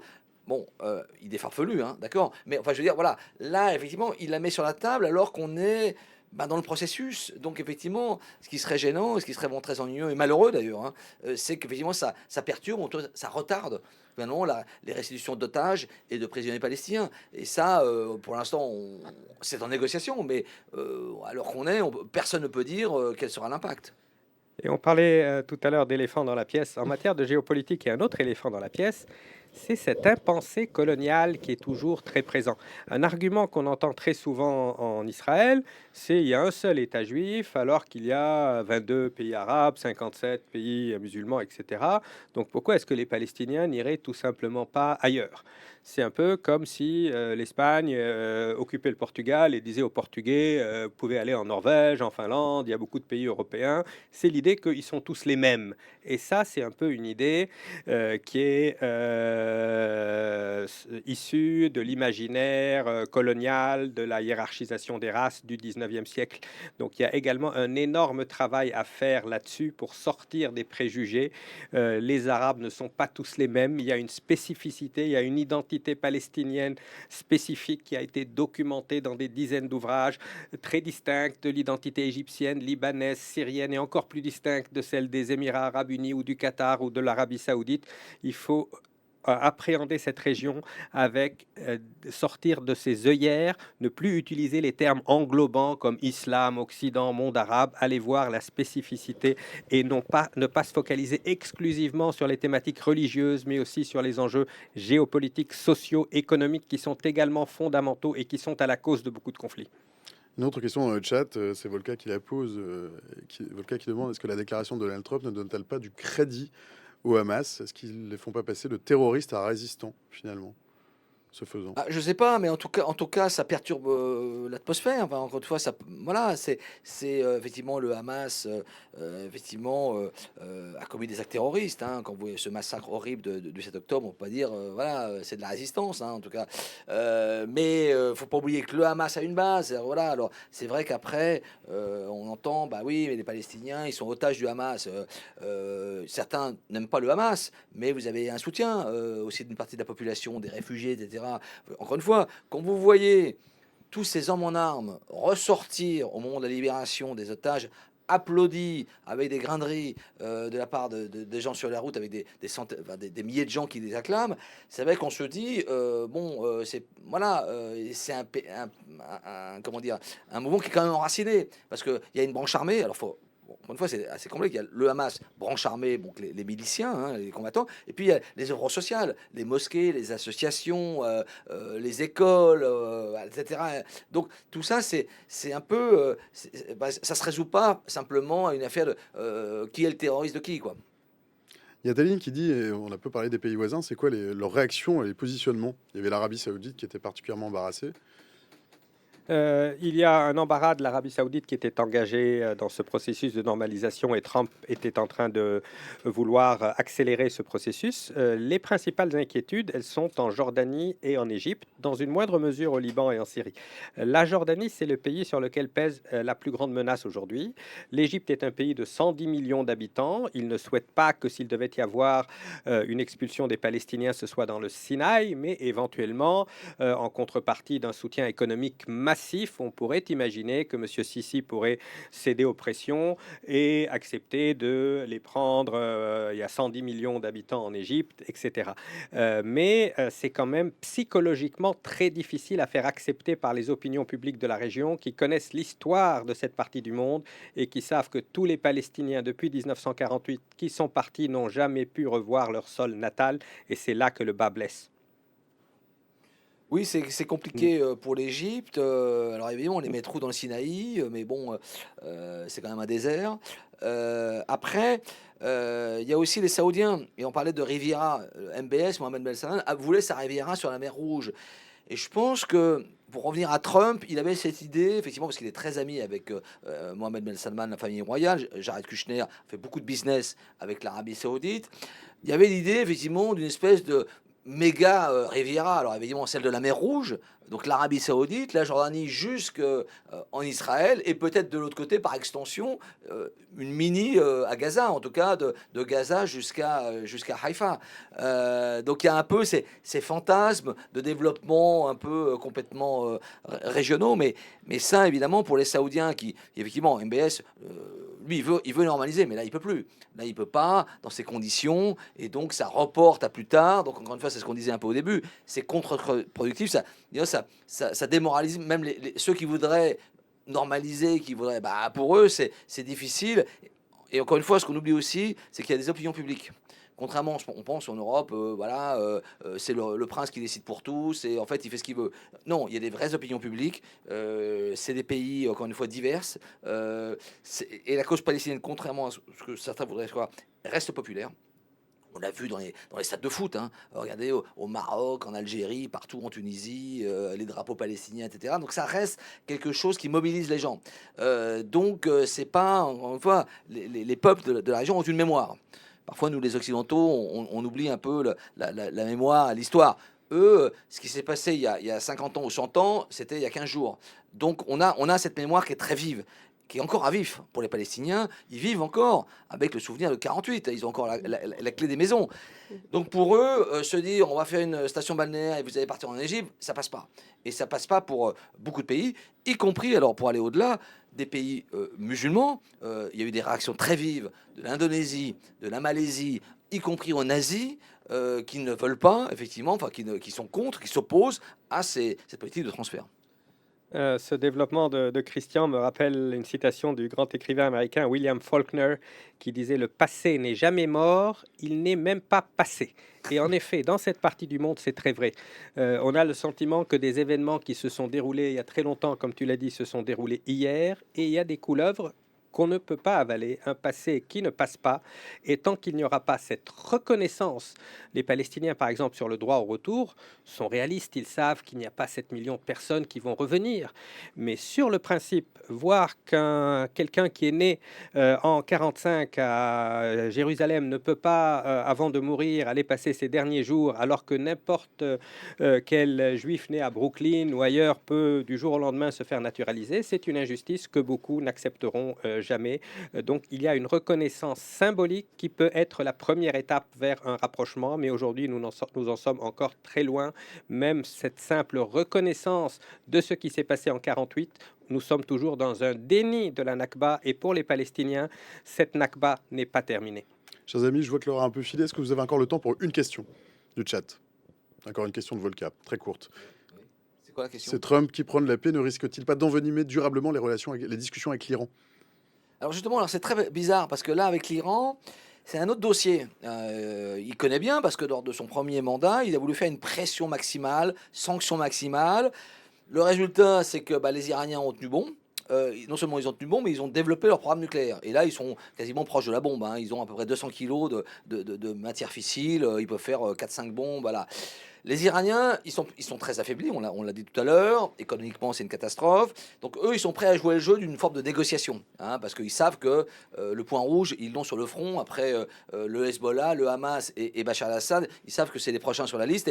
Et Netanyahou aimerait bien, à un moment donné, passer à l'acte et bombarder l'Iran. Sauf que là, pour Trump, c'est un gros morceau. Hein. C'est 80 millions d'habitants. C'est un pays qui est, encore une fois, proche de la bombe nucléaire, qui peut vraiment déstabiliser. Et donc là, pour le coup, Trump fait la balance entre le coût et les revenus, quoi. Voilà, il se dit, est-ce que ça vaut le coup? Et là, on ne sait pas trop. Est-ce qu'il est sincère en disant, il préfère une négociation? Pour l'instant, on est un peu, mais il donne plutôt des signes de négociation. Donc, parce qu'en face, il y a du lourd, quoi. C'est-à-dire que là, c'est effectivement, il y avait une vraie attaque contre l'Iran. Ça veut dire que l'Iran sort du traité de non-prolifération, annonce la bombe nucléaire. Et puis d'un autre côté, on n'y pense pas, mais si les Israéliens, aidés par les Américains ou pas, bombardaient des sites nucléaires, on franchit une ligne rouge. C'est-à-dire que maintenant, alors on serait vraiment dans la loi de la jungle. C'est-à-dire que maintenant, des sites nucléaires, on peut les bombarder. Ça veut dire que, par exemple, Poutine pourrait bombarder Zaporizhzhia. C'est-à-dire que maintenant, aucun centrale nucléaire ne serait à l'abri. Et ça serait une rupture dans l'ordre mondial. C'est-à-dire que là, il y aurait effectivement un tabou qui tomberait. Et donc, avant de bombarder les sites nucléaires iraniens, il va falloir réfléchir à 2 fois plutôt que faire une riviera à la bande de Gaza. Il est 18h06 passé de 45 secondes. Alors, j'ai ma prochaine invitée qui est déjà arrivée, que je fais un peu patienter, je regrette. On a Jean-Paul Marie qui est en train d'arriver avec son taxi, qui a beaucoup de retard, mais j'ai promis de vous libérer à l'heure. Donc, on va faire un petit peu de battement, mais c'est pas grave. Et en tout cas, c'est toutefois le mot de la suite ou le mot de la fin? Le mot de la fin ou le mot de la suite, Sophie? La suite, on espère que le cessez-le-feu, enfin la deuxième phase et la dernière phase se dérouleront dans des conditions, écoutez, pas trop mauvaises. Le mot de la fin, le mot de la suite, Et Karim peut-être pour Emile. faire la transition avec le chat sur l'Algérie, le point commun, c'est précisément le passé qui ne passe pas. On a beaucoup de mal à regarder l'histoire en face, à reconnaître les crimes qui ont été commis pour pouvoir aller de l'avant. Tant qu'il n'y a pas de cicatrisation, tant que ces plaies sont encore ouvertes, et là on disait le passé n'est jamais mort, il n'est même pas passé, la guerre d'Algérie a pris fin en 1962, nous sommes en 2025, on a le sentiment que c'était hier matin. Donc il y a un travail à faire un travail sur la cicatrisation mémorielle, un travail psychologique, un travail sur les traumatismes des peuples de part et d'autre de la Méditerranée. C'est, je crois, le prérequis, et les questions politiques, géopolitiques ne pourront être résolues que quand nous aurons apaisé ces traumatismes. Christian Chesneau, le mot de la fin, le mot de la Enfin, suite. le mot de la fin, c'est pas vraiment un mot de la fin. Moi, j'attends simplement les prochaines déclarations du président américain, parce que là, on a eu droit au Groenland, au Canada, au canal de Panama, à Gaza. J'attends la suite demain. Quel pays va désigner? Alors là, apparemment, c'est l'Afrique du Sud qui apparemment spolie les terres, etc. D'ailleurs, Marco Rubio, le ministre des Affaires étrangères, ne va pas aller. Le secrétaire d'État ne va pas aller. Il y a un G20, je crois, ou une grande réunion internationale ne va pas en Afrique du Sud. Donc là, évidemment, on se demande qui va être désigné à la vindicte de Trump, quel prochain pays. Il y a eu Porto Rico, Haïti, Canada. Ça nous fait malheureusement plein d'autres streams à venir. 18h08, passé de 42 secondes. Chers amis, merci à tous les trois. Merci d'avoir répondu aux quelques questions du chat, d'avoir répondu aux miennes, et puis d'avoir animé ce débat. Je pense que malheureusement, on va encore en reparler. Le chat n'aime pas beaucoup qu'on parle de Trump, de Riviera. Bon, moi je trouvais que le stream aujourd'hui se justifiait tout de même. On va pas faire toute l'année qu'avec les déclarations de Trump, soyez-en certains. On est encore dans les 100 jours. On découvre un président des États-Unis, on le redécouvre. Voilà.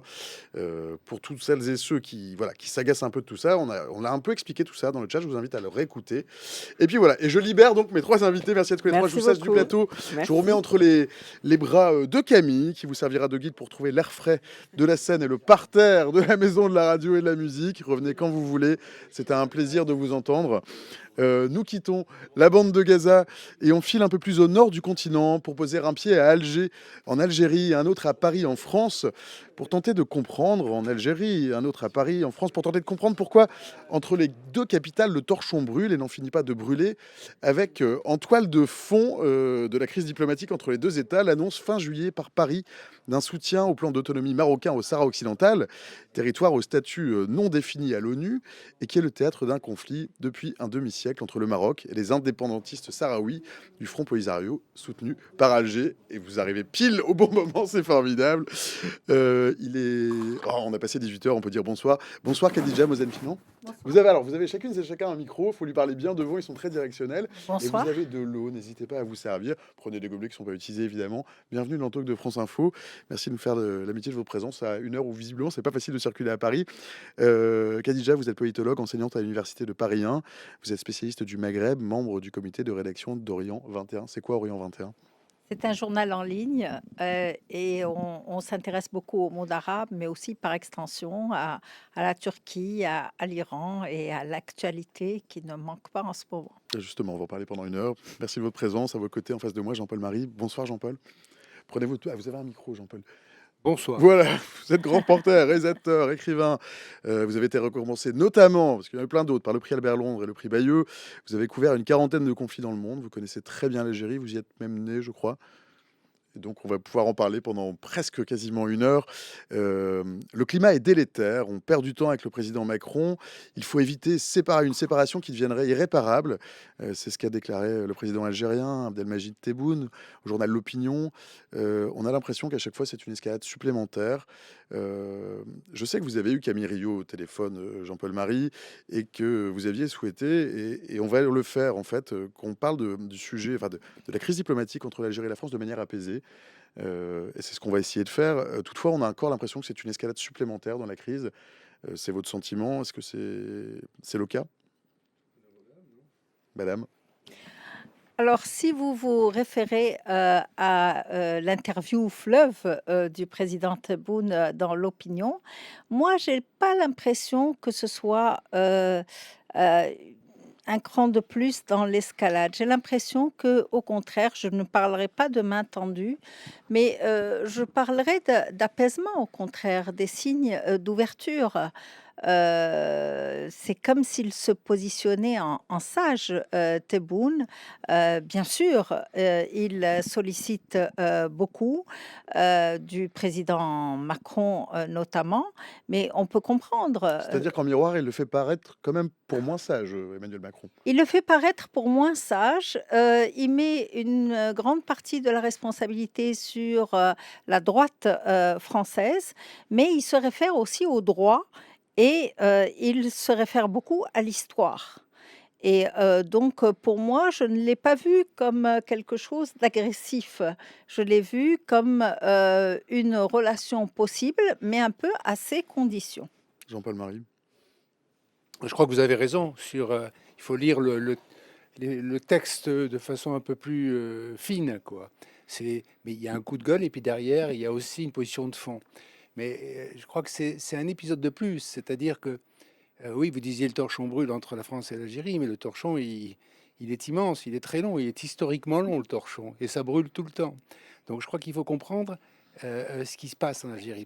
Alors évidemment, on va pas remonter à la guerre d'Algérie, on n'est pas là pour ça. Ah, on a plus de 45 minutes pour le faire, mais on va forcément en parler un petit peu. On va en pas parler un que petit de peu, ça, mais évidemment. disons que, si vous voulez, il y a un problème profond entre la France et l'Algérie. Et on a longtemps parlé de rapport haine-amour. Haine-amour. Aujourd'hui, il y a un peu moins d'amour, il y a beaucoup plus de haine, on va dire. Mais il faut savoir d'où ça vient. Ça vient... Alors, il y a une crise qui est à courte vue, enfin de courte durée, si on remonte au 31 juillet. Vous savez qu'il y a un endroit qu'il ne faut pas toucher, parce que les Algériens sont éruptifs là-dessus, c'est le Sahara occidental. Bon. Et qu'il y a une bagarre, un affrontement vieux, important, entre le Maroc et l'Algérie sur le Sahara occidental. Bon. Les uns disant il faut une autonomie, c'est-à-dire garder la souveraineté, imposer la souveraineté marocaine, et l'autre parle de référendum d'autodétermination. Peu importe. Ce qui compte, c'est qu'il y a une bagarre, et c'est quelque chose de très violent, de très virulent. Or, le 31 juillet, si je ne m'abuse, le président français, Macron, a reconnu un peu la position, a soutenu la position marocaine. Ce qui est la chose à ne pas faire en Algérie. Bon. Donc ça, c'est perçu comme une trahison, on va couper le fil d'Ariel. Enfin, les commentaires de la presse, Ouattara et le reste, sont très durs. Donc, si vous voulez, ça, c'est la fracture. Et puis ensuite, le président français a récidivé, parce qu'il est allé en voyage officiel au Maroc. Donc là, ça a été considéré comme une double trahison.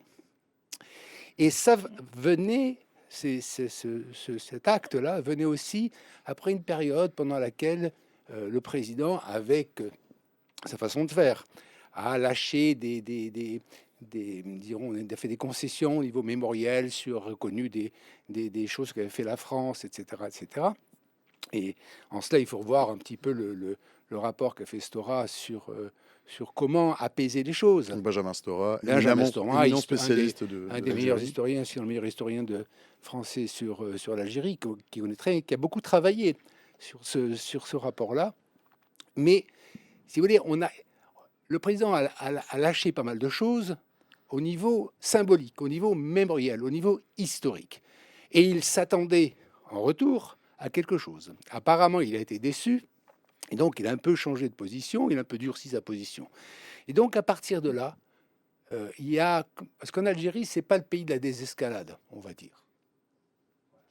En Vous avez- Algérie, il est rare, si vous voulez, que C'est un bel même euphémisme. quand on fait une proposition d'analyse, d'apaisement, ça se fait sous le mode offensif. Voilà, c'est une façon de faire en Algérie. Et donc, à partir de ce moment-là, s'est enclenché toute une série de choses. Par exemple, l'arrestation de Boualem Sansal, qui lui aussi avait touché au Maroc et aux frontières. Enfin, c'est un intellectuel. On est d'accord ou pas avec ce qu'il dit, la façon dont il le dit ou pas. Enfin, c'est un intellectuel qui a été arrêté et la France l'a condamné. Inacceptable. Ensuite, on a tenté de renvoyer un influenceur qui expliquait en France qu'il fallait donner une sévère une correction à un opposant qui était algérien en France. On l'a renvoyé, nous l'ont renvoyé, etc. Bon, enfin, ça pouvait continuer, la navette était interminable. Donc, si vous voulez, on arrive là à un moment donné où on sent que on est à une acmé un petit peu de l'affrontement ou de la tension entre les deux. D'autant, là, il a raison sur ce point-là, d'autant que la poussée de la droite et de l'extrême droite fait remonter tout le contentieux entre une partie des Français et l'Algérie, qui ne va pas se régler en un tour de main.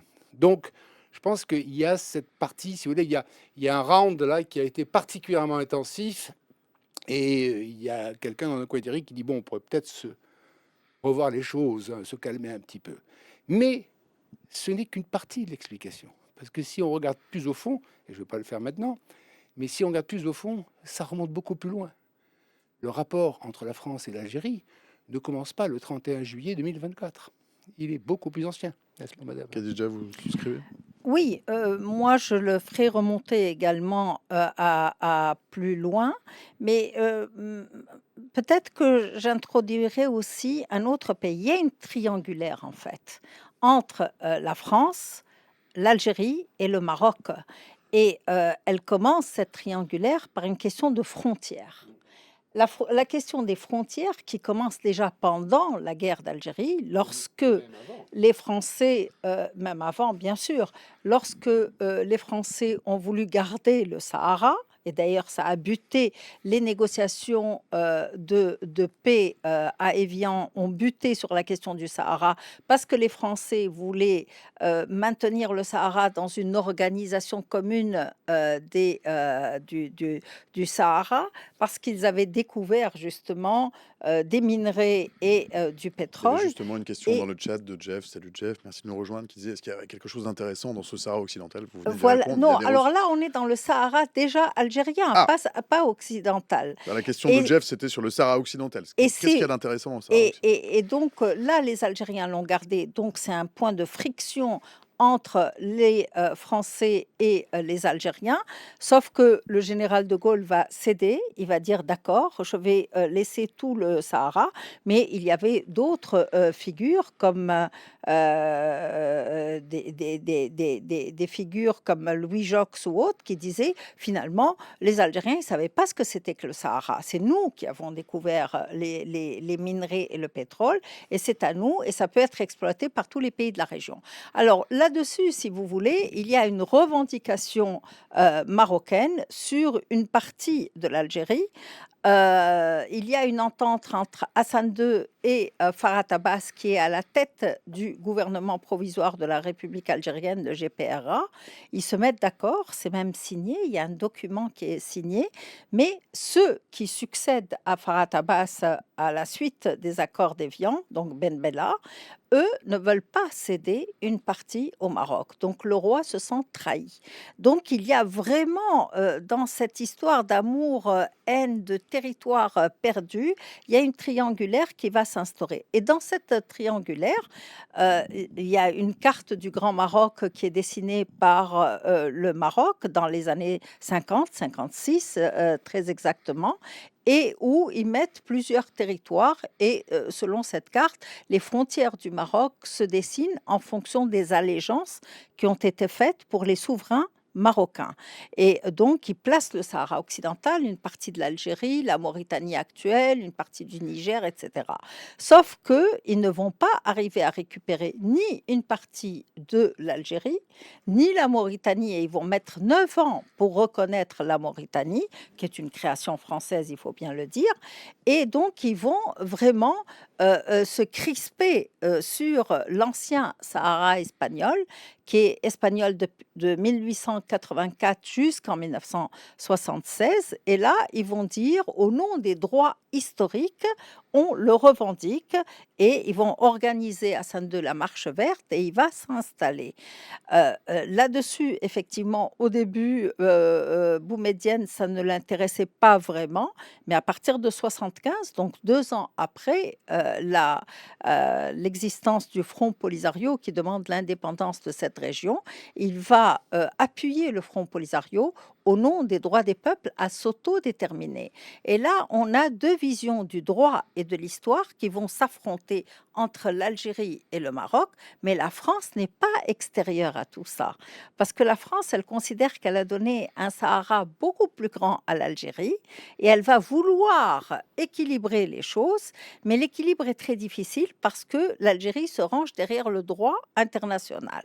Et donc, jusqu'à Emmanuel Macron, la France sur le Sahara occidental va jouer cette position en appuyant le Maroc, mais en se disant respectueuse du droit international.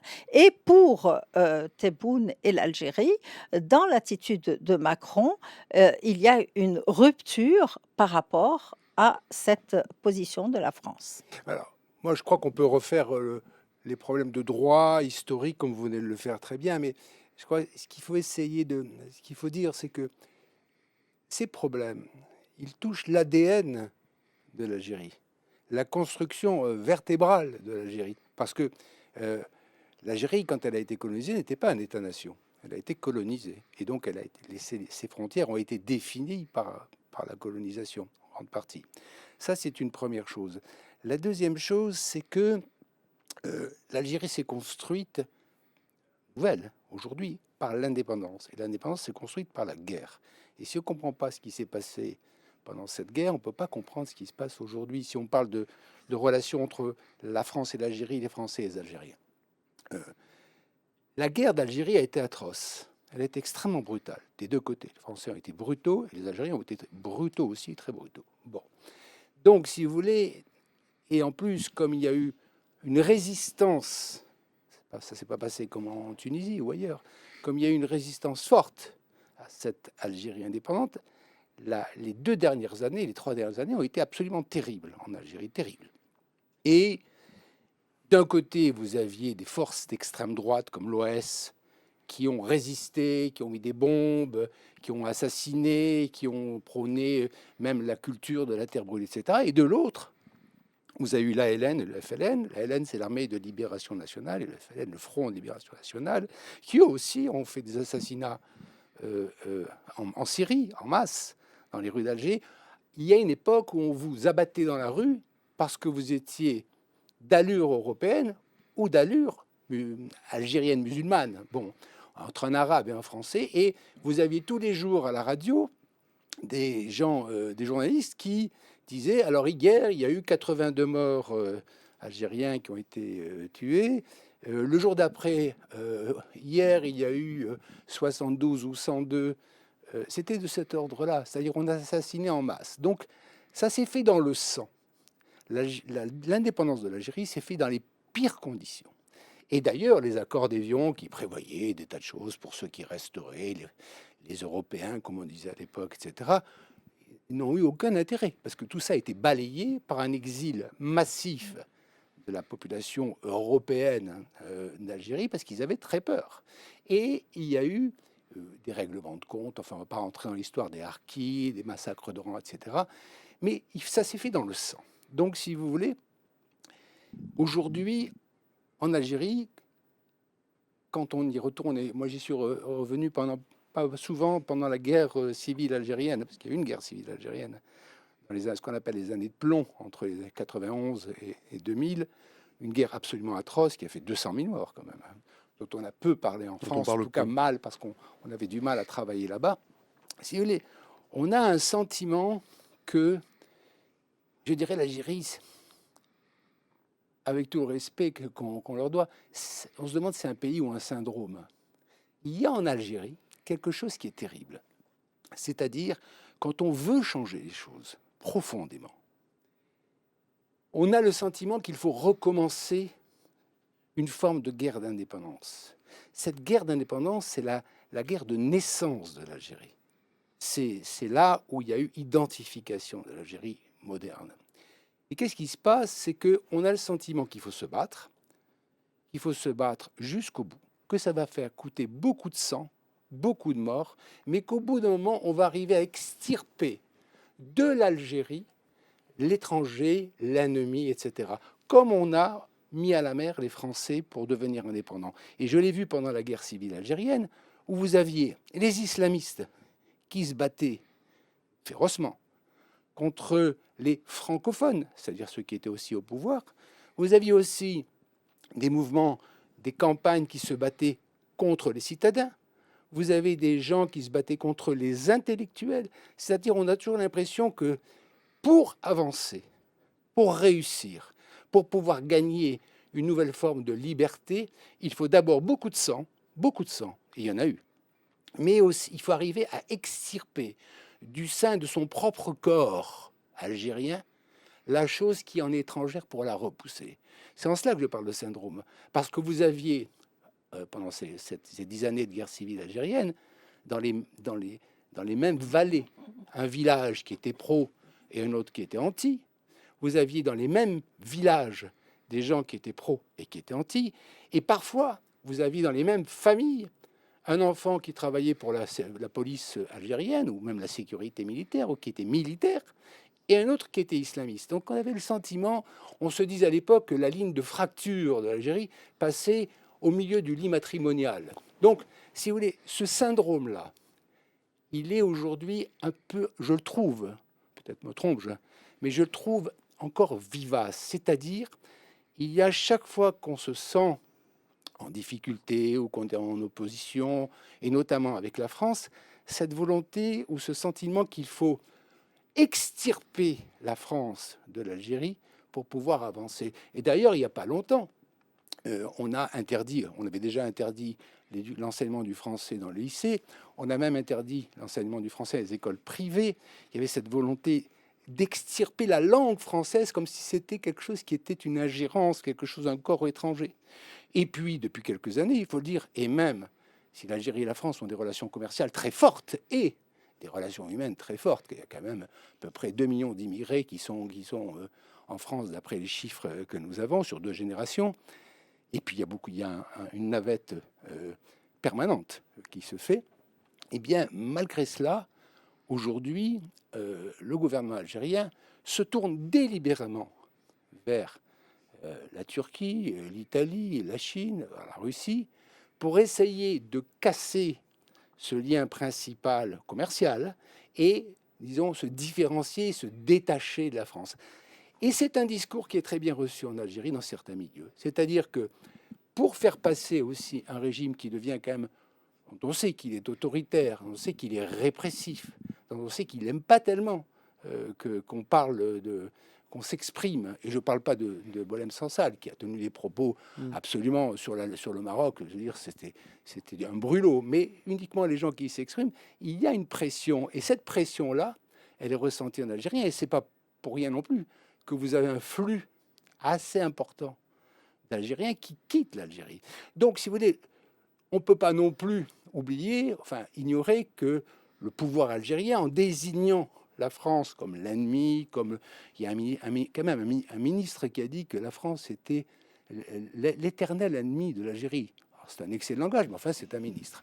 On ne peut pas, si vous voulez, ignorer que ce langage-là sert aussi est politiquement instrumentalisé. Alors, il y a tout ça, il n'y a pas que ça, mais il y a aussi cela, c'est-à-dire qu'il y a cette tension permanente, parce que quand même, quand vous réfléchissez, vous pas réfléchir, calculer, c'était il y a 67 ans l'indépendance de l'Algérie. 67 ans. On a l'impression que c'était il y a 10 ans. Quand vous allez au Vietnam, où la guerre s'est arrêtée en 75, bien sûr, ils ont ça en tête, je veux dire, mais on est passé à autre chose. L'Algérie, les relations, les Français et les Algériens n'arrivent pas à passer à autre chose. C'est comme si le temps s'était arrêté. Khadija, c'est votre lecture? Oui, moi je reviendrai peut-être sur ces histoires d'ADN. Moi je ne sais pas ce que c'est que les ADN. Moi je pense que tout ça a été Vous n'êtes pas d'accord avec entre... Jean-Paul Marie? Pas toujours. Il nuance, on peut, Ah, mais on vous peut avez- nuancer. mais Bah oui, c'est pour ça Je vous en prie, madame, nuancez. Heureusement que. Non, je peux Vous avez le nuancer droit. en disant qu'il y a un nationalisme qui a été entretenu, en Algérie, mais pas forcément et pas uniquement, en tout cas, contre la France. Bien sûr, contre la France, mais pas uniquement. Quand on regarde les relations avec le Maroc, c'est aussi extrêmement tendu et cette tension, elle est là et elle est permanente. Donc cet ADN, si vous voulez, parce qu'on parle d'ADN en Algérie, on parle d'ADN au Maroc, par exemple sur le Sahara occidental, il n'est pas le même. Il y a un nationalisme sur la question des frontières et ça a été intégré dans le discours nationaliste et c'est pour ça que c'est pour ce qu'il a dit justement. Ce qu'il a dit sur la question des frontières, c'est une remise en question du récit national. Mais au Maroc, on a la même sensibilité. Alors, sur le Sahara occidental, on considère que c'est une affaire du pouvoir en Algérie. C'est pas une affaire des Algériens, pas du tout. Moi, j'ai beaucoup enquêté sur cette question. C'est pas du tout une question qui appartient aux Algériens. En revanche, au Maroc, elle atteint tout le monde. Donc les histoires d'ADN, moi je dirais que c'est un nationalisme qui est très bien entretenu et qu'on lie à la frontière, au récit national, à la manière dont on a dessiné les frontières, vis-à-vis de la France et vis-à-vis du Maroc d'ailleurs, mais vis-à-vis d'autres pays aussi. Alors il se trouve que dans cette crise avec la France aujourd'hui, on avait deux replis et deux nationalismes en miroir. On avait le nationalisme algérien qui s'est crispé à cause, bien sûr, de la question du Sahara occidental et du 31, la lettre envoyée par Macron au roi du Maroc, mais on était déjà dans une relation très tendue parce que, pour plusieurs raisons, depuis 2020, les Algériens sont très tendus. Depuis la normalisation des relations entre le Maroc et Israël, ils sont dans une très grande tension. Le pouvoir est dans une très grande tension. Et ils l'ont dit à plusieurs reprises, c'est le Mossad à nos portes, etc. Parce qu'il y a un acteur nouveau dans la région et parce que cet acteur nouveau va donner effectivement l'occasion et l'opportunité au Maroc d'avancer en Afrique, d'avancer, de devenir ce hub que les Marocains veulent être. Donc, il y a déjà une très grande tension. Et là-dessus, quand il y a le voyage d'Emmanuel Macron qui se fait en août 2022, et qu'on passe des accords avec lui, notamment sur le plan stratégique et notamment à Zerald, à côté d'Alger, eh ben, on se dit très bien, eh ben, on va avoir les Français pour nous. Et ça, c'est le problème aussi, d'avoir les Français pour nous, cette proximité à Paris.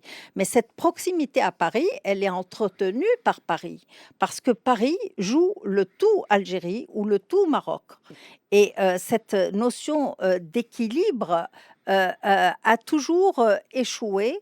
Et si vous voulez, on était dans cette tension, dans deux nationalismes qui se faisaient face, parce que en France, depuis la dissolution aussi, et Emmanuel Macron a dû beaucoup céder à la droite et à l'extrême droite. Et il se trouve qu'à droite, et notamment chez les Républicains et Retailleau, il a construit un ennemi qui était les Algériens avec les histoires d'OQTF, etc. Alors qu'il dit qu'ils ne sont pas récupérés, ces gens qui sont dans une situation illégale, mais la Tunisie et le Maroc ne les récupèrent pas non plus. Donc, si vous voulez, on était dans une tension et je crois que c'est un peu injuste de limiter ça à cette affaire de Sahara occidental. Ça va chercher beaucoup plus Non, mais ça loin, va chercher beaucoup plus loin, vous avez raison. je suis Oui, d'accord, oui. et ça s'appuie sur d'autres dossiers à un moment où l'Algérie est très frileuse parce qu'elle a perdu aussi une partie de sa puissance au niveau régional et notamment dans les pays du Sahel, en Afrique, et elle veut se repositionner. Et d'ailleurs, moi, j'ai lu l'interview du président Tebboune comme une volonté de repositionnement sur le plan régional et sur le plan international. Mais J'ai deux- vous avez pardon- raison, madame. Mais Pardonnez-moi, Jean-Paul. oui, Et on revient il y a des immédiatement après. questions. Oui, alors il y a plein de petites questions. Enfin, j'avais des petites questions. Toutes vos questions sont intéressantes. Continuez à les poser. J'en vois deux ce sont pas les mêmes, elles sont tout de même connexes. La première, c'est celle de Jeff. C'est plutôt une remarque qui fait amener à la question de Kaona après. Jeff qui nous dit de temps en temps, je regarde la télé algérienne gratuite en français sur la box et c'est pas piquer des hannetons quand il parle de la France. Bon, c'est ce que Jeff constate chez lui. Kaona, de son côté, nous dit on ressent bien que les cicatrices non refermées de la colonisation en Algérie font partie des raisons sous-jacentes du racisme et de l'islamophobie installée en France hexagonale. Qu'est-ce qu'il en est du côté algérien? Dans ces deux questions, en fait, dans ces deux remarques, il y a quoi? C'est qu'en pense le peuple algérien, en fait. Est-ce que la crise, c'est avec l'État algérien ou c'est avec les Algériens eux-mêmes? Le racisme et l'islamophobie ont bon dos pour expliquer les problèmes politiques.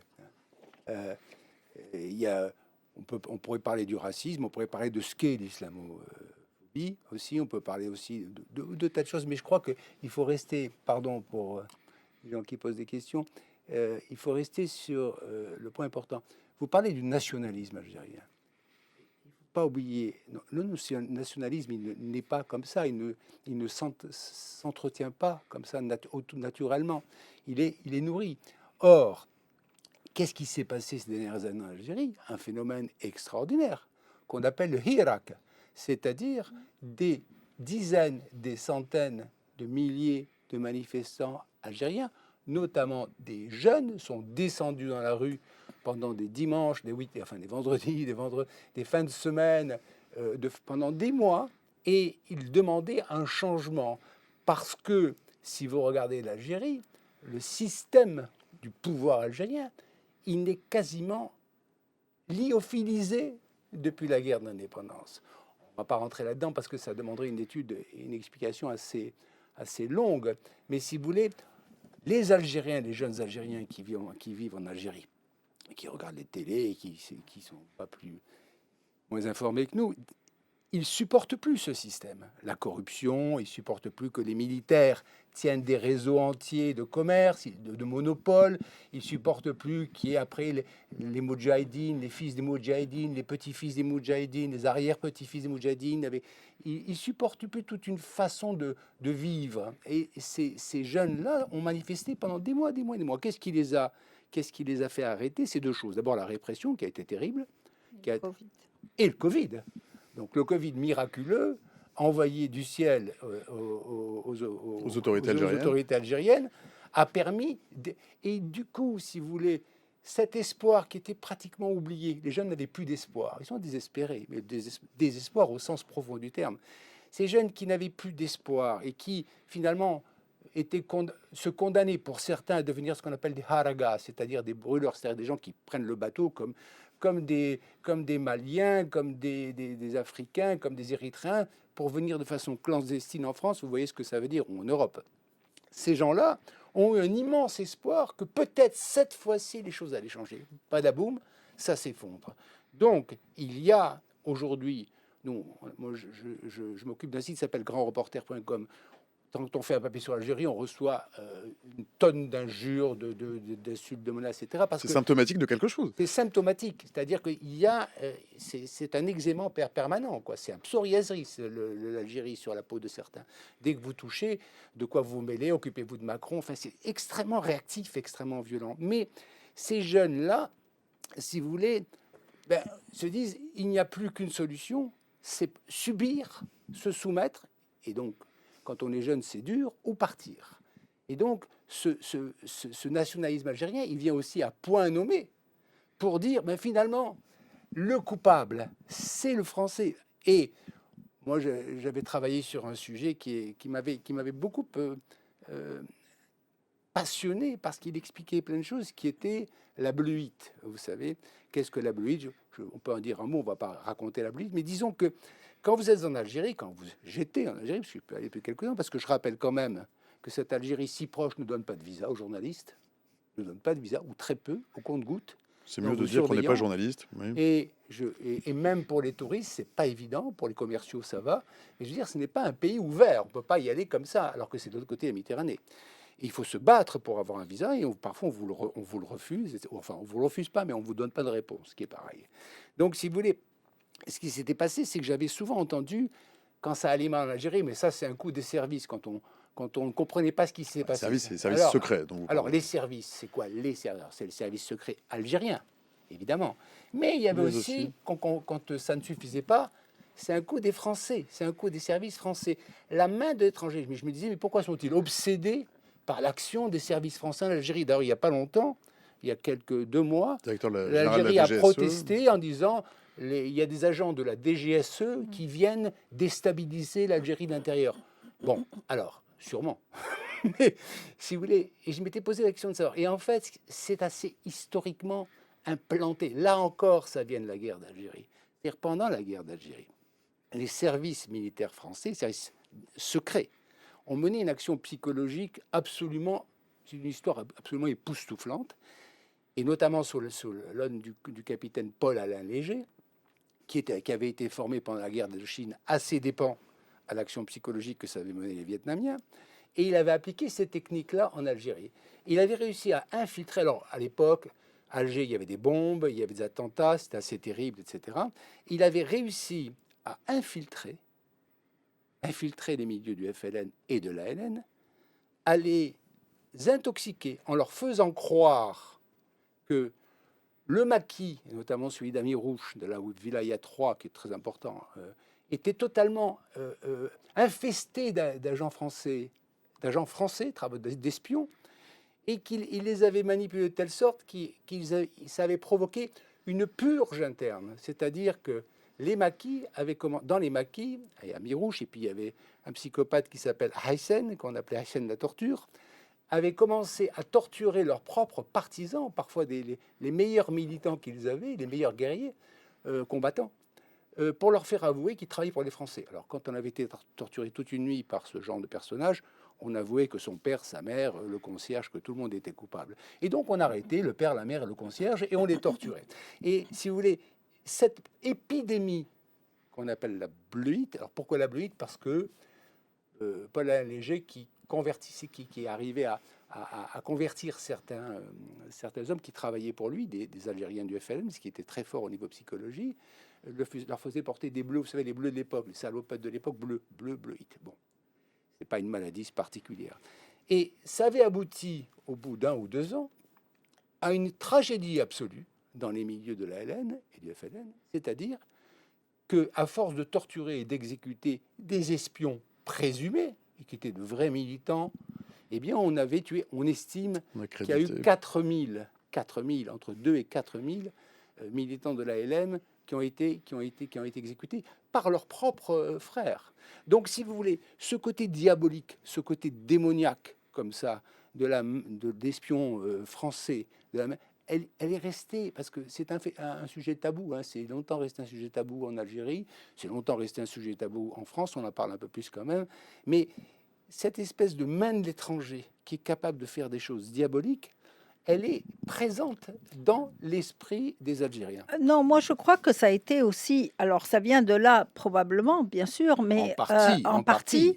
mais je crois que plus proche de nous, il y a aussi un rôle joué par la France durant les années 90, Oui. qui est venu en aide au pouvoir algérien, et encore plus proche de nous pendant le Hirak, où il n'y a pas eu de soutien de la France pour ces manifestants, et au contraire, on a Imaginez le contraire. Imaginez que la France ait publiquement soutenu les manifestants du Hirak. non, non, Là, non, on aurait mais parlé peu vraiment importe. Là, on parle de la mémoire. Oui. Là, on parle de ce que oui, d'accord, représente d'accord. la France. Donc, je ne dis pas qu'elle a eu raison ou pas eu raison de Oui, le faire. certes. Mais en 95, quand la France a livré du matériel, Oui. notamment des hélicoptères, etc., au pouvoir En place. algérien, elle a fait la différence. Elle a fait la différence sur le plan militaire, sur le plan stratégique et durant le Hirak aussi. Mais plus globalement, tout à l'heure, alors il y a une profondeur historique et ça c'est indéniable, mais il y a aussi un contexte et un contexte international. Il y a ce Sud global qui se dessine contre l'Occident qu'on connaît le mieux, c'est bien sûr l'ancien colonisateur ou la France ou autre. Et là, je pense que ça joue pour les pays du Sud, ça joue pour l'Algérie. Et donc, quand le pouvoir fait réactiver le nationalisme, eh ben, ça prend. Ça prend parce que, et d'ailleurs, Benjamin Stora le dit, il y a justement ce courant nationaliste qui existe en Algérie et qu'on ne peut pas nier, comme il existe au Maroc, comme il existe ailleurs. Et le contexte est ce qu'il est aujourd'hui, et il y a eu cette tension avec au Moyen-Orient, cette guerre, et ces peuples-là sont très sensibles à ce qui s'est passé, à la manière dont la guerre à Gaza a été traitée par les médias ou autres, et tout ça fait monter la tension, Oui. parce que les jeunes, ces pays sont majoritairement jeunes. Alors bien sûr, il y a une mémoire qui se transmet de la guerre d'Algérie, etc. Mais il y a aujourd'hui, quand on regarde les réseaux sociaux, quand on lit ce qui s'écrit, ça se nourrit beaucoup de Gaza. tout ça, de Gaza. Tout à l'heure, bon, on a entendu des choses sur le Moyen-Orient. Ce n'est pas totalement séparé. Donc, si vous voulez, on a vu le Sahara, il y a eu l'affaire du Sahara, il y a eu en France ces positions de Retailleau et de la droite qui sont un peu en miroir avec ce nationalisme. Et il y a, je crois, des deux côtés, et ça a été dit par vous, une incapacité de ces régimes à se réinventer. À offrir à leurs jeunes à se réinventer. Mais il y a aussi en France, il faut bien le dire, moi je travaille sur le Maghreb depuis plusieurs années, une panne peut-être à réécrire ou à repenser en tout cas sa relation avec les pays du Maghreb. Et la perte d'influence de la France dans les pays du Maghreb, elle est due à ça. Alors ils veulent renouveler leurs partenaires, etc., élargir leur partenariat, c'est vrai, c'est un choix qui est fait, c'est un choix par les pays du Maghreb, c'est un choix par les pays du Golfe aussi. Mais d'un autre côté, si vous voulez, il y a ces deux incapacités. Et on a l'impression qu'ils ont l'intention de faire du neuf avec des outils anciens. Et ça, pour moi, c'est valable pour l'Algérie et ça, c'est valable pour la France aussi. La France de Macron a fait a affiché une volonté de revoir justement cette politique mémorielle. Donc, il y a toujours un regard vers le passé, finalement. Enfin. Oui, mais même depuis 2017, lorsqu'il n'était pas encore président de la République, il était seulement en campagne, il a fait des déclarations qui ont fait très plaisir aux Français, aux Algériens, pardon, et ils étaient restés sur ces attentes qui n'ont pas pu être satisfaites. Parce qu'ici, il y a eu, et ce n'est pas la première fois que ça arrive. Rappelez-vous ce traité d'amitié qui devait se faire avec Jacques Chirac, qui a été interrompu en 2005 Oui. à cause des effets bénéfiques de la colonisation. Parce que, si vous voulez, les populations de part et d'autre sont restées très crispées et on n'a pas pensé les plaies. Et ces plaies, elles ne peuvent être pensées que par une manière de reconfigurer, de repenser la relation et surtout de ne pas la limiter au commerce, à l'économie et de séparer de temps en temps, de faire une commémoration ou autre, mais d'inclure le tout dans une politique globale. Vous avez raison, madame, parce que s'il y a impossibilité de reconfigurer la machine, le spectre, c'est parce que il y a eu divorce, mais un divorce interminable qui ne s'est jamais terminé. Oui, C'est c'est un vrai. divorce, parce que le divorce a un avantage, c'est qu'il permet à chacun de reprendre le cours de sa propre vie, et donc de considérer l'autre comme étant un autre. En France et en Algérie, on n'a pas réussi à divorcer. C'est fut un divorce sanglant, mais qui n'a jamais été consommé. Donc on est encore dans cette Il a été relation. consommé par les accords d'Évian, quand Non, même, les accords d'Évian qui n'ont qui ont pas servi, acté. oui, mais qui n'ont pas servi à grand-chose, qui n'ont pas été respectés. Demandez voilà, aux millions de pieds noirs qui est parti d'Algérie ce que valaient les accords d'Évian. Bah, ça ne valait pas tripette. Donc, si vous voulez, Ça il y a valait l'indépendance du pays. alors, ça oui. valait l'indépendance du pays, ce qui Oui. était l'acte fondateur. Oui. On est bien d'accord. Mais dans la psyché des acteurs, des deux acteurs de ce mariage forcé, Oui, c'est un mariage, oui. c'est un viol conjugal qu'on a fait en Oui, Algérie. mais vous quand la comprenez, France veut c'est réviser pas un les mariage. accords de 68, c'est ça aussi. La C'est Fran- aussi ça. Ça veut dire que on a fait beaucoup. On a fait beaucoup de concessions aux Algériens, alors qu'en réalité, c'est pas beaucoup de concessions. Les accords de 68 ont été révisés à 2 ou 3 reprises, et les Algériens viennent en France avec des visas Schengen. Donc il n'y a pas grand-chose dans ces accords de 68, mais c'est symbolique. Alors, On considère que par rapport aux autres, on leur a fait une fleur, on leur a fait ce qui n'est pas réel. oui, mais alors attendez, le statut d'un Algérien en France, il est légèrement privilégié par rapport aux autres. Il y a 68, il y a 2013 pour la nomenclatura, ce qui fait que Oui. les gens de la nomenclatura algérienne peuvent venir sans visa en France. Il y a donc une proximité. En tout Ce cas, que il le faut- Rassemblement national veut réviser. Alors, et la droite, parce que nous avons un problème en France, c'est la droite dure et l'extrême droite. Il n'y a pas que l'Algérie qui a des problèmes, la France. Et cette droite-là, évidemment, il y a tout cette espèce de vindicte qui ressort. Il y a aussi le fait, et ça on ne peut pas le nier, que pendant ces années qu'on oublie et qui ont été très importantes, les 10 ans de guerre civile algérienne, les attentats qui ont eu lieu en France ont été des attentats islamistes. C'est-à-dire que la guerre a été portée en France. On a tué des gens, on a fait sauter des bombes, etc., etc. Et qu'en même temps, il y a une volonté islamiste générale, et donc en Algérie, de venir apporter l'idéologie islamiste. Non, non, Ah non, si, non, des c'est is- une interaction. non, Les des attentats se islamistes. sont produits lorsque la France est venue en aide au pouvoir Oui, algérien. Ça veut dire que lorsqu'elle n'a pas aussi permis que la France soit un terrain sanctuaire pour les islamistes algériens. Il y a eu aussi ça. Mais il n'empêche que depuis, il y a eu une volonté, enfin, il y a eu pendant très longtemps et encore aujourd'hui, une volonté de propager une idéologie. Et donc, l'extrême droite nationaliste, forcément, et la droite, si vous voulez, et on gardait aussi. Il y a quand même 2 millions d'Algériens qui sont arrivés sur 2 générations. C'est pas rien. C'est une communauté importante, importante.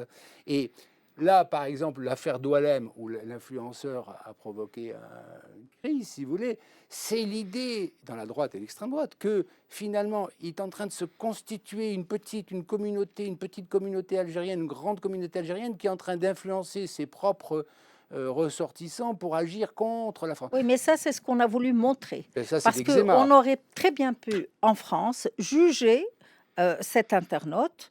J'ai jugé ces Français selon la loi française Le président ne algérien pas a dit que en c'était un faire- problème français. et ne pas en faire une affaire d'État. C'est le cas de le Ah, dire. l'affaire d'État, elle a été affaire d'État quand l'Algérie a renvoyé Doualem en France. Au départ, c'était une OQTF. Oui, Pareil. mais enfin, Parce que quand quand on a même, on décidé parle de le... l'OQTF. Oui. Il y a quand même 7237 OQTF algériennes pour des Algériens. Et systématiquement, alors systématiquement c'est exagéré puisque finalement ils en ont accepté, Les 20 Algé- ils en les ont accepté, Algériens disent ils en ont accepté qu'ils en 23. Ils en ont accepté 23 sur 7237. Les Algériens systématiquement refusent de reprendre des OQTF. Ça, c'est aussi une façon de dire certaines choses à la France. C'est pas des choses de façon agréable. Non, mais Donc, bien sûr, ils se disent des choses mutuellement, oui, mais bien sûr. je veux dire, et ça fait des années que ça dure. Donc, si vous voulez, ça fait le jeu, et c'est là que c'est ce qui m'intéresse. C'est pas d'accabler l'Algérie. Ça fait le jeu de la droite et l'extrême droite, qui évidemment peuvent réactiver toute la vindicte, toute la frustration, tout ce qui peut se passer, le racisme à ce moment-là, effectivement. contre les Algériens, et ça fait le jeu d'extrême droite qui a beau jeu, si j'ose dire, de mettre en exergue tout ça pour durcir le discours. Durcissant le discours, sachant qu'il s'approche du pouvoir quand même, face à une Algérie qui forcément est obligée de durcir, qui durcit le... Il n'y a pas de désescalade entre la France et l'Algérie. Mais à vous entendre tous les deux, Il y a- il n'y a pas de désescalade possible à ce stade, donc. Alors, Non, bien ma- sûr qu'il y a une désescalade il y a- possible. oui, alors, D'ailleurs, par rapport à, par exemple, l'Espagne en 2022, les relations commerciales ont été rompues. Le traité d'amitié a été rompu, ce qui n'a pas été le cas avec la France. Il faut Dans rappeler le- à ceux qui nous écoutent qu'on a des relations commerciales quand même avec on a des l'Algérie, relations commerciales très parce que si on lit importantes. les médias, on Il a y a, je l'impression que crois, c'est quasiment de la guerre. près de 450 ou 425 entreprises françaises qui sont basées en Algérie. Et ça s'est pas interrompu. Donc les relations commerciales sont intenses même. Les relations, elles sont plus Alors, que il y a Renault à commerciales. Oran qui Il produit y a- un peu moins de voitures, visiblement, quand même. et puis il y a la Oui, Chine, oui, la mais Turquie et l'Italie oui, qui sont en train de prendre les marchés des Français mais avec la bénédiction du pouvoir qui, comme ça, a le sentiment ou la mais sensation ou la conviction qu'il se détache de cette emprise de la France. Mais il y a l'échange du renseignement, par exemple. Là, il s'est interrompu, mais il va, à mon avis, très vite reprendre. Donc, par rapport à un pays comme l'Espagne, qui avait reconnu la marocanité du Sahara occidental, la France, finalement, entre la France et l'Algérie, ça s'est pas rompu. Donc, on ne peut pas dire que ce soit toujours le pire des cas, la France pour l'Algérie. Il n'y a pas eu de rupture totale. Et Tebboune a dit qu'il ne voulait pas arriver à cette rupture. Finalement, non, bien sûr qu'elles vont reprendre. Je pense que c'était un mauvais épisode et que ça va reprendre Je suis, assez rapidement. je suis moins optimiste que vous, madame. Oui, Je moi, dirais que Tebboune, le président Tebboune marche sur un fil qui est entre la nécessité de tout ce qu'on vient de dire, d'avoir une parole forte, de défendre un certain idée de nationalisme, etc., et qui, du coup, on est dans l'escalade verbale ou dans l'escalade politique, et de l'autre, on a la possibilité de la rupture, d'une rupture qui passerait par l'annulation des accords de 68, voire une rupture des relations diplomatiques, etc., qui serait évidemment catastrophique pour les deux acteurs. Et donc, il marche, et le président Tebboune marche sur un fil. Je ne dirais pas ce que fait le président Macron, parce que c'est d'abord beaucoup plus fluide, on va dire. C'est un peu, et À puis tout le moins. un peu moins net. Et un coup, il va donner des signes à l'Algérie, et puis de l'autre, il va en donner des signes contraires. Bref.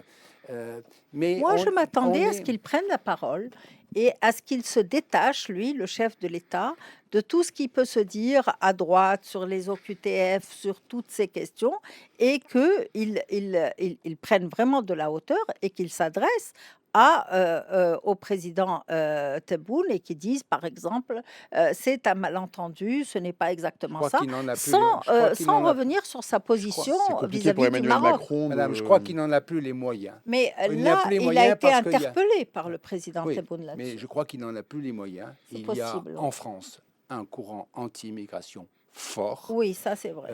Il y a en France une crainte de tout ce qui est islam, musulman, etc. fort. Il y a une association. Mais ça, qui- ça s'appelle de l'islamophobie. Non, islamophobie, on peut en discuter. Bon, mais il y a en tout cas, si vous voulez, il y a C'est un aussi sentiment qui est tout de même une connexe, hein. association qui est poussée par la droite et l'extrême droite entre musulmans, arabes, immigrants et danger, insécurité, etc., qui est une campagne permanente. Et je crois qu'aujourd'hui, cette chose-là qui est en train de monter dans le pays et qui n'est pas encore, je pense, majoritaire, empêche, si vous voulez, interdit, met en difficulté. Le président Macron, avec toutes ses foucades, n'a plus la dimension, l'ampleur et l'empreinte nécessaires sur une population française pour imposer une parole d'État. D'avoir une parole d'État qui a souvent changé. Donc, c'est plus une parole d'État.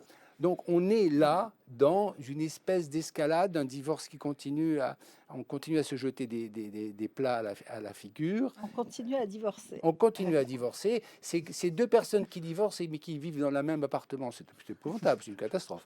Et si vous voulez, simplement, il y en a un qui commence à se dire, bon, parle pas comme ça, je pense, mais il se dit ça sent le fumer et il est en train de dire bon alors ça suffit maintenant, etc., etc. Le président est pas sérieux, mais on pourrait peut-être commencer à essayer de trouver un chemin vers une désescalade. Et je pense que pour l'instant, on n'en prend pas le chemin. Khadija Mosen-Finan, Jean-Paul Marie, il est 18h59, passé de 53 secondes, ça va être l'heure de nous quitter. Il nous reste 7 secondes. Mais juste avant, mais certainement, le mot de la fin, le mot de la suite, Jean-Paul Marie.